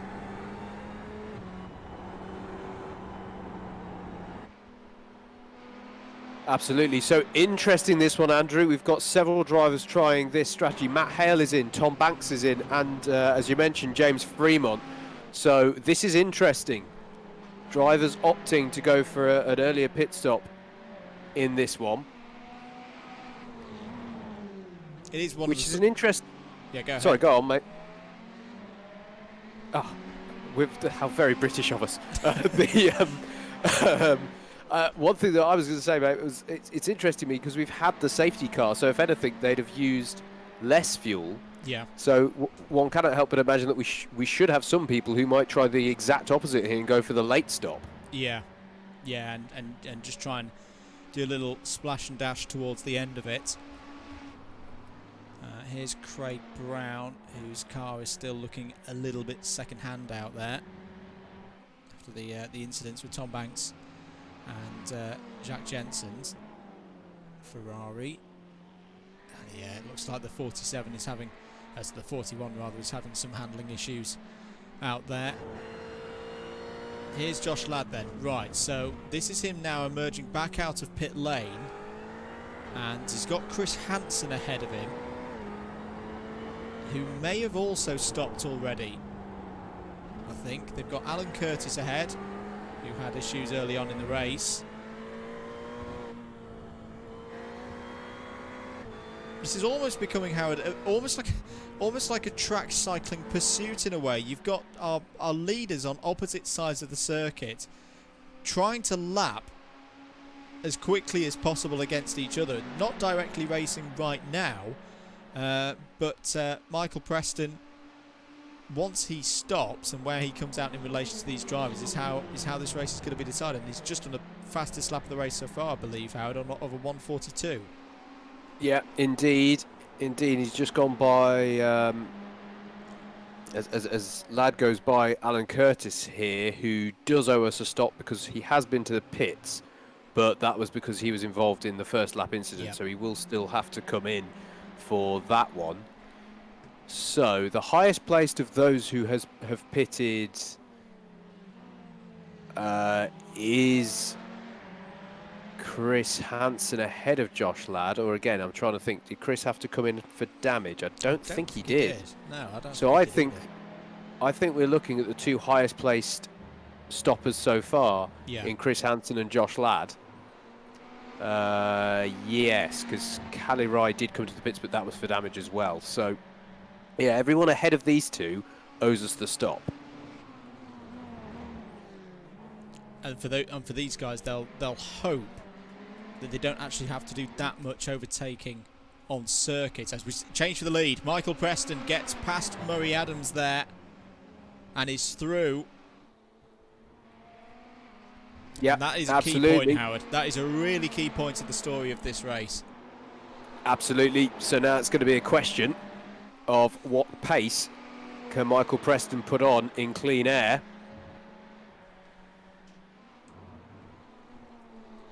So if he can lap quicker than Josh Ladd now for the remainder of this race, he's looking in a very good position. Still got to get the pit stop right, which is easier said than done.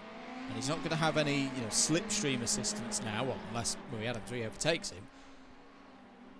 He is in effect running this like a time trial now. And I'm just looking at live timing. We have good news, got live timing working now in DDMM HQ.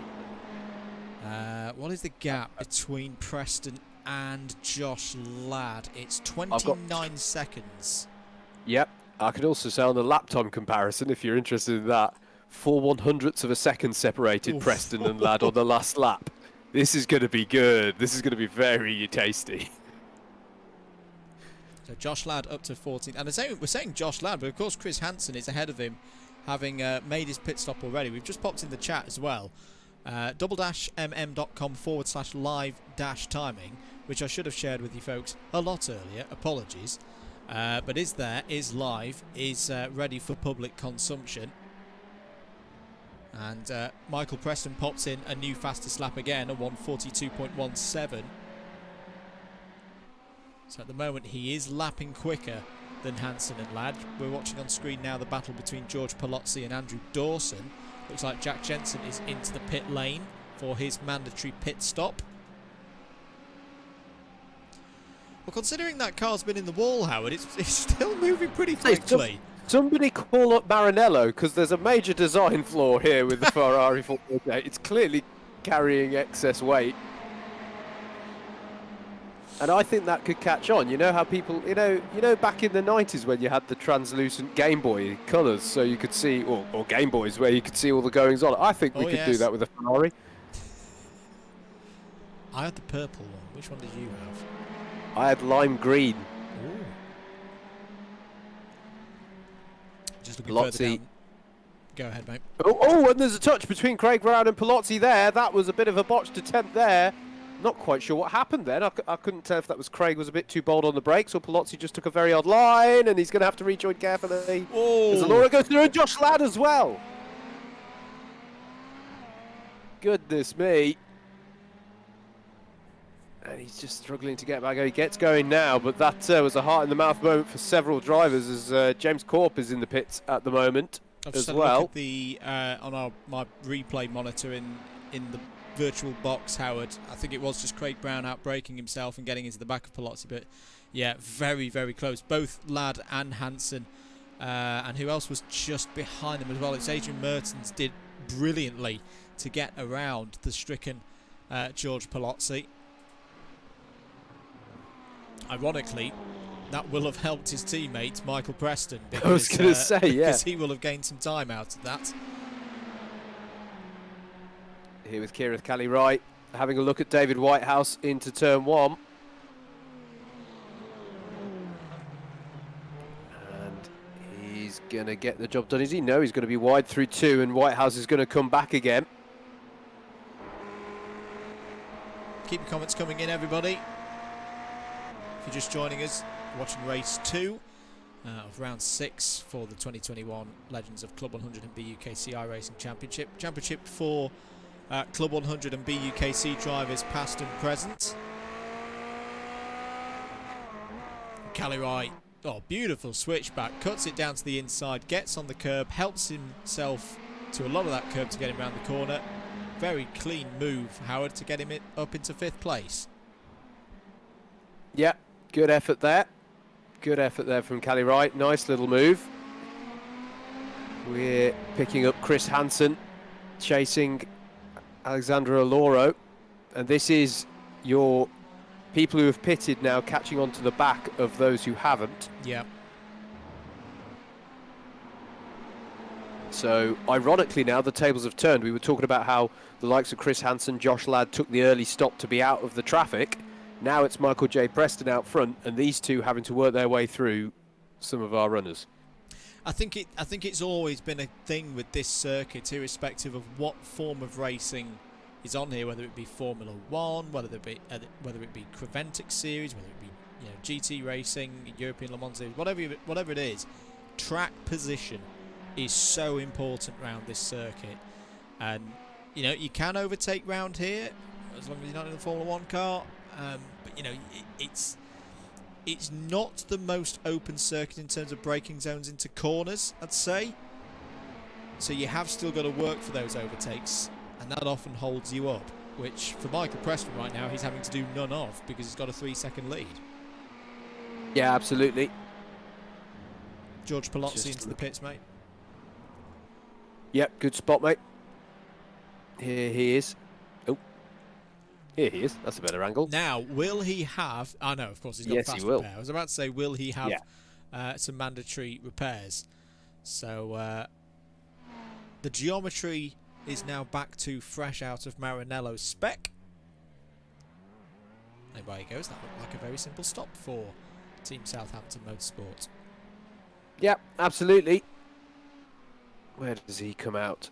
He's going to come out into clean air, I believe. He's some 3.6 seconds behind Alan Curtis, and will now set about trying to make up for a little bit of lost time after the various moments that he's had so far. Here's Tom Banks with fairly close attentions of Tom Dix. These two have both pitted. In fact, the list of those left to pit is ever diminishing. Still, our race leader has to pit, as does Murray Adams. Doing well, I think, so far, Andrew, in 2nd place. Yeah, he is. He's doing a tremendous job to take advantage of this opportunity. The disappointment of the race earlier, having the disconnect. Now he's had that pole position. This is all about trying to get as many points. He's still a big contender, of course, in the Class 2 Championship. There are drop scores across the course of the season as well. We're not quite into that stage of the season where we start talking about them. But, there's still points to be accumulated at this halfway stage of the season. And, yeah, Murray's doing a fantastic job at the moment. Crucially as well, he's got a good gap to Chris Powell behind. So some... 5 seconds or thereabouts to the driver in the 769, and he just needs to keep putting these lap times in as Tom Dix down the inside of Tom Banks going through turn 3. Yep, absolutely, and still side by side, in fact. This is lovely stuff between them. And down the inside goes Tom Dix and takes 14th place for now, unless Mr. Banks is going to be fighting back here. He won't have the inside for the next corner, so one would presume that Dix will just take the inside line and it'll be job done for now at least. Yeah, moves him up another position. Both of those drivers, as we say, have made their pit stops. 14 minutes of the race to go. If you're joining us and you're wondering why we're a little bit off the pace in terms of number of laps, there was a safety car at the start of this race, was out for 3 laps. So I imagine this is probably going to be a 23 lap race, I'd imagine. It'll knock a lap off what we had in race number 1. Josh Ladd, Howard, has just set a purple lap time, 1:42.06, starting to apply the pressure to Michael Preston, who is now having to lap traffic. Now, surely, if you're Preston at this stage, Howard, you think about making the stop. Yeah, you'd have thought so, mate. I mean, let's flash up the gap here on your timing towers, and you can see Josh Ladd is now 28 seconds back, but just the last couple of laps he's had the upper hand over Michael Preston, who's now trying to get by and put a lap on Matt Hale, who does the courteous thing and doesn't make that too difficult. But yeah, the screw's being turned here, and it's quite significant. If we flash up a last lap time, you can see there Josh Ladd setting that new purple lap time significantly quicker, best part of a second quicker than our race leader, and chooses to go around again for now. Well, of course, he's in clear air again now, Howard. So exactly, yeah. Whereas Josh Ladd has got past Craig Brown, I think, but you know he's still got traffic ahead of him. He's going to have to work hard to make the strategy work. There is a car ahead of him, and that is for position. That's David Whitehouse. Yep, who hasn't pitted yet. Indeed, he chooses to do so now. There we go. So that's one hurdle out of the way for Ladd. Next car up on the road, I think, is Kirith Cali Ryan. I think I'm right in saying he's 7 seconds up that road. Yep, indeed. And yeah, I'm just having a look down for... So David Whitehouse is pitting, Craig Brown is pitting. That means those who owe us a pit stop now, to my mind, is Michael Preston, Murray Adams, Ben Bennyworth, Chris Powell, Kirith Cali Rye. I think Adrian Mertens owes us one as well. And I think then that will be everybody, because Alejandro Loro has also come in now. Here's David Whitehouse emerging from the pits, and James Fremont is going to be hot on his tail on this outlap. It's been a good race, this, for Whitehouse. Still very much learning his craft in iRacing. Again, that's one of the reasons why we hold this series, don't we, Howard? Because it's giving drivers the opportunity to get race practice in against drivers of a similar level, you know, without the pressure of safety ratings and I ratings and everything that goes with that, and licenses. They can come into this venue, race firm, race fairly, and get that experience that's then applicable into the public lobbies. Yeah, absolutely, absolutely. We still have quite a few drivers who, Adrian Mertens, technically within iRacing, is still of that rookie class. Was that Cali? It's Christopher Powell has chosen to come into the pits, I can see. Here he is coming in. Do love the way that his car livery matches his race suit in real life. It's very good, isn't it? It's a nice touch there from Chris. That's Craig Brown that he's just passed, who seems to be in the pits for a while here. Yeah, I think he's had an incident out there and has had to come into the pits. It's not been the round that Craig Brown would have wanted this evening. It's a shame, because he's had some strong pace across the course of the 2 races tonight. Still will get some championship points though. Here's your battle for 8th place. Jack Jensen in the all-white number 52. Adrian Mertens in the blue car just ahead of him. This again, I think, is another battle where Jensen has done the stop and Mertens hasn't yet given us a stop. So one of the, I think we're now just down to 5 drivers who owe us a stop in the form of Mertens and then the top 4. Little off track there for Jack Jensen. We should mention, as we have so far tonight, that there are points available for all drivers who manage to get through a race without any incident points. There are, and do you know who the? I looked up. Do you know who the king of? Oh, that's a wide moment there for Jensen. Do you know who is the only person to have got that twice so far? Twice so far this season. Yeah, who's our cleanest driver?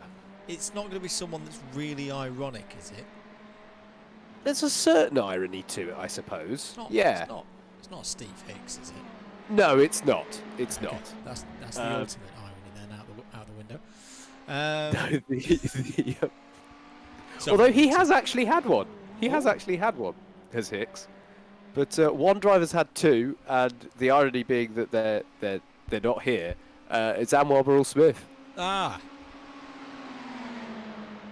I'm not even surprised.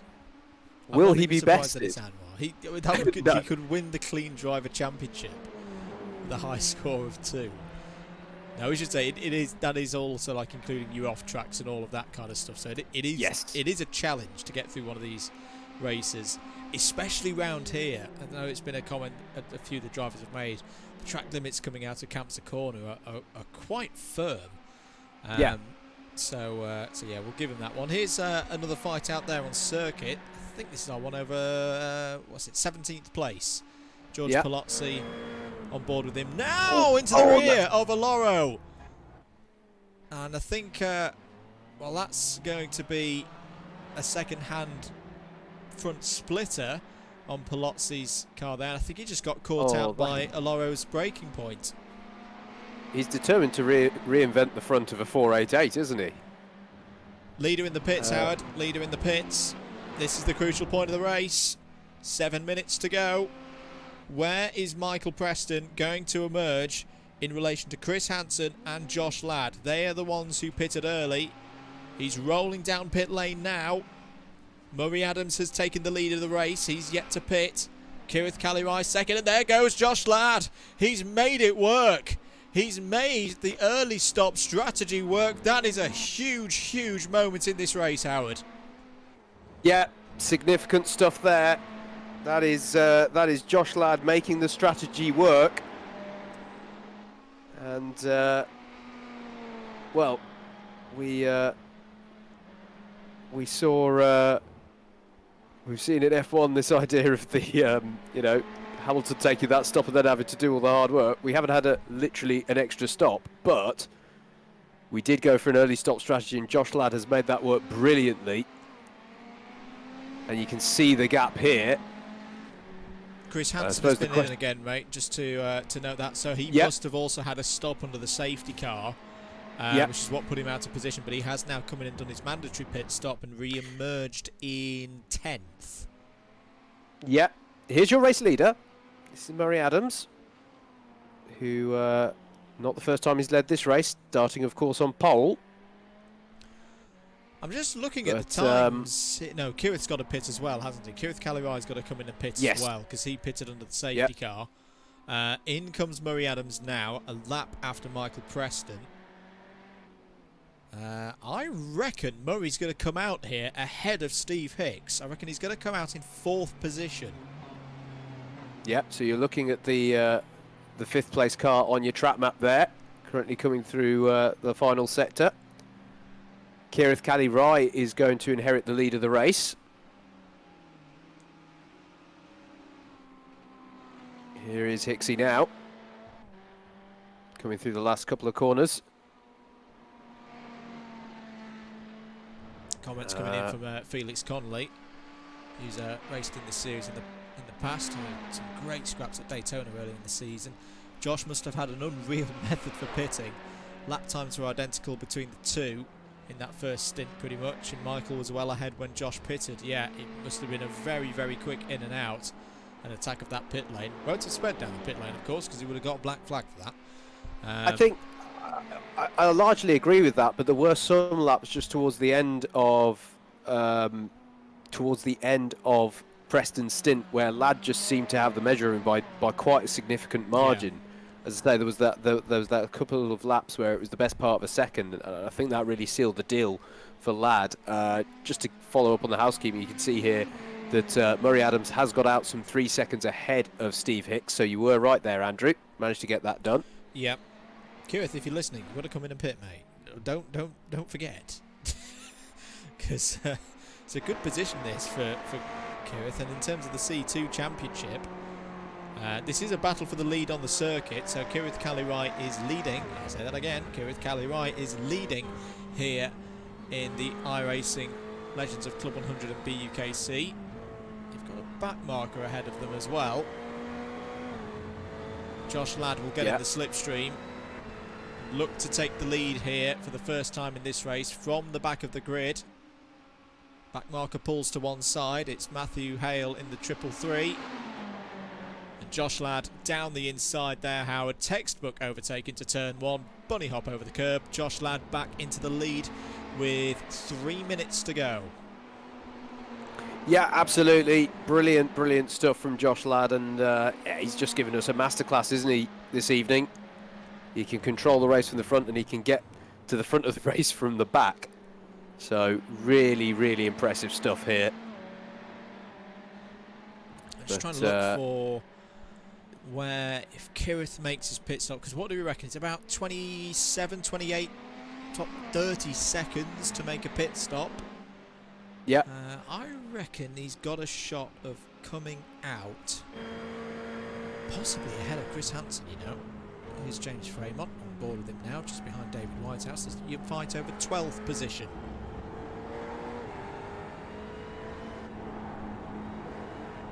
Two drivers continuously improving. Fastest lap time for Fremont in this race is a 1:44.07. 44.6 for Whitehouse, but tyres have started to go off here. Nobody's really running at their peak pace anymore. 2 minutes of this race to go. And that is going to be a factor to look out for. Is anyone's tyres falling off here in the last few moments? It is going to be less attrition on that front than the previous race because of the safety car we had at the start of this one. Kalirai is in. He's in for his mandatory pit stop. So it's his second visit to the pit lane in this race. The first one was under the safety car for the fast repairs. And in fact, a very short pit stop indeed. Only needs a little bit of fuel. It doesn't need much fuel. Yeah, exactly. So he's going to re-emerge here. There goes Steve Hicks. I think he's going to emerge in 5th place.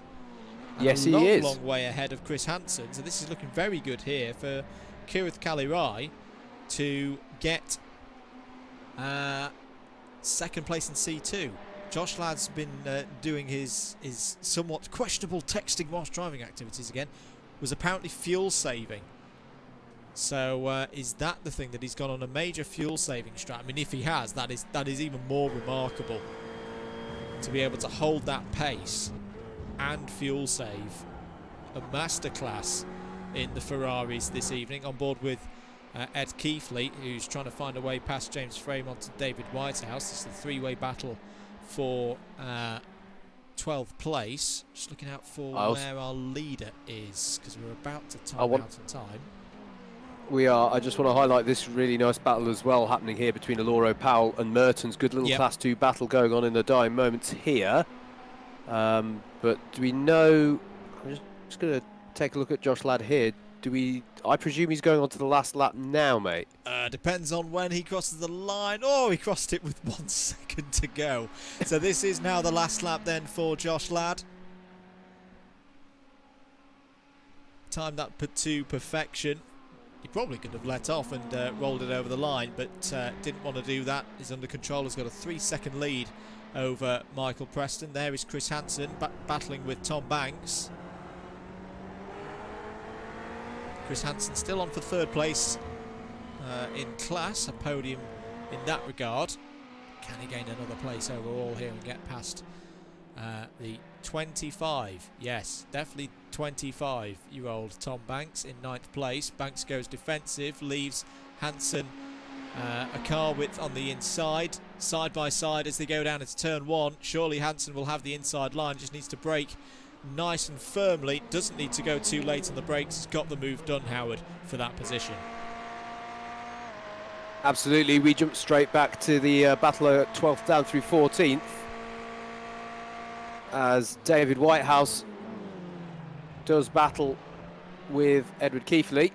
And Keithley's going to swoop round the outside of turn 2. Nicely done there. Yeah, really good stuff from Ed Keithley to get another 2 positions. But here's your leader in the final sector, showing all that experience, all that skill. Josh Ladd races for Cardiff University in the BUKC. And Cardiff Motorsports are going to be very, very happy with this. Another victory in the Legends of BUKC and Club 100 iRacing Championship. Josh Ladd wins round 6 of the 2021 Championship, wins the second GT Legend event. Michael Preston finishes in 2nd place. A fantastic scrap between those two.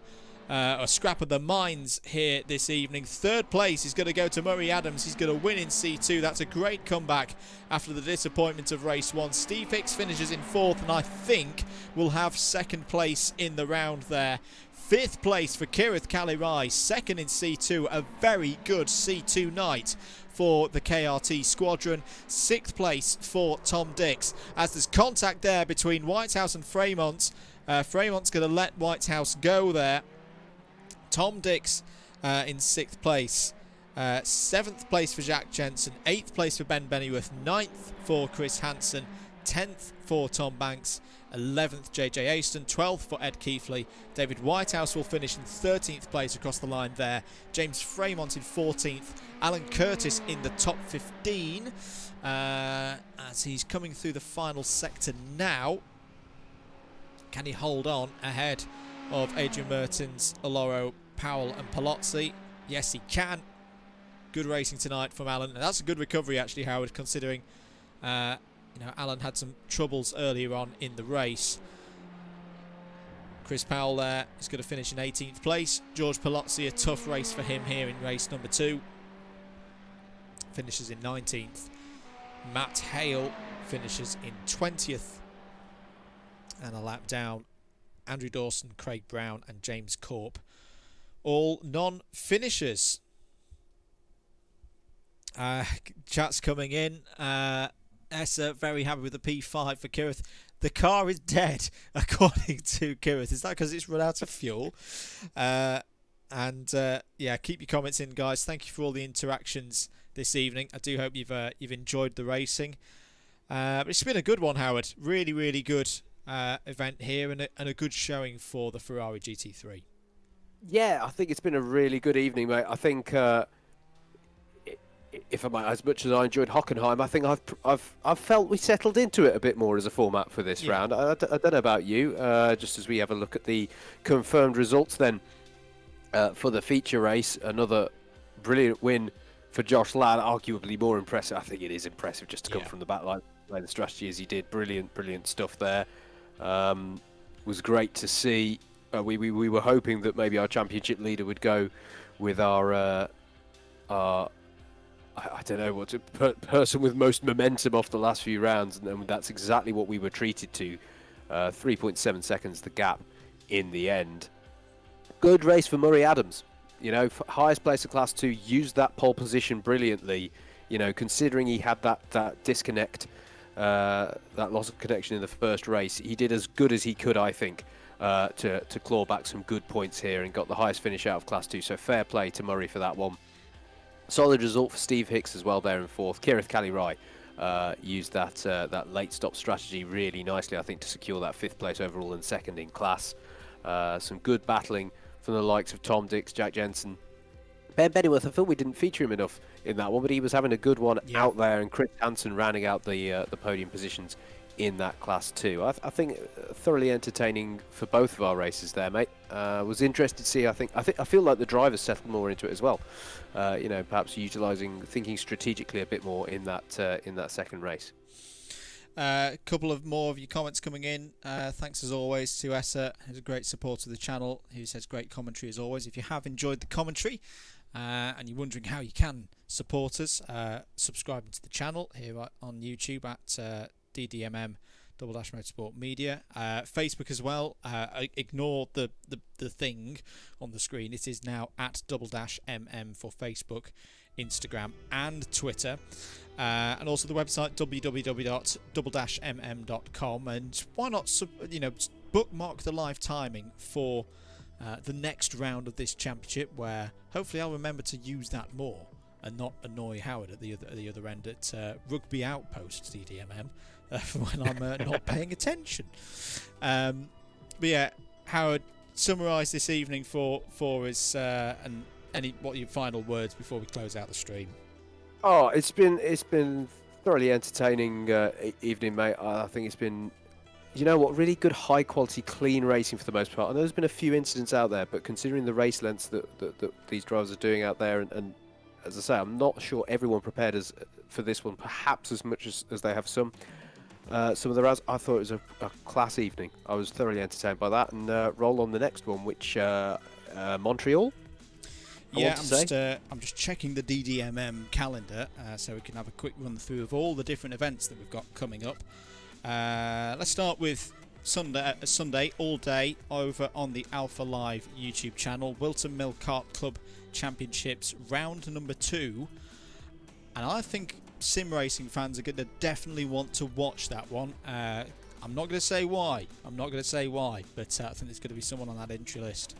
It's definitely going to perk up your interest in that one. Next Tuesday evening, it's week 3 of the Gran Turismo Sport Series for Club 100 drivers, Season 4. If you missed last night's action in the week 2 event, very, very interesting set of races. The championship in the Premier Lobby 1 is a lot tighter than it was after week 1. So definitely tune in for that, 9 PM on Tuesday. The following Saturday and Sunday, keep an eye out for information about the Daytona Milton Keynes 24 Hours, which myself and Kai Bikini will be providing commentary for. And I know there's a few of our sim racing drivers involved in that race. So good luck to them in that. And as I say, let's go to the next, as you say, Legends event here for the iRacing Championship. That will be the 9th of June, and we will be, as Howard's mentioned, at Montreal. In the meantime as well, we'll hopefully have some more Club 100 vlogging. I'm trying to check when there's our next Club 100 round. That'll be Lid, won't it? Which will be the following weekend after Montreal. Basically, mate, there's plenty of stuff going on the channel over the next, well, pretty much up to the end of August, because it's now into Crackers Summers time. It is. It's absolutely that, mate. Which I think we welcome. We don't we? After how everything that everyone's got through, I'm absolutely relishing plenty of track action returning, both in the full metal racing and in the virtual world as well. Keep that going. Yeah, and just to finish off, confirmed results. We've padded long enough, Howard, so we've got a result in from Mr. Hicks in race control. Josh Ladd indeed does take the round victory tonight. Steve Hicks second, Michael J. Preston third, Chris Hansen, Kirith Cali Ryan, James Fremont on the podium. Really solid driving from James. He gets 12th overall and C2 podium. In terms of where that leaves the championship, haven't got those scores in yet, but we'll get them up for you on the various social medias in due course.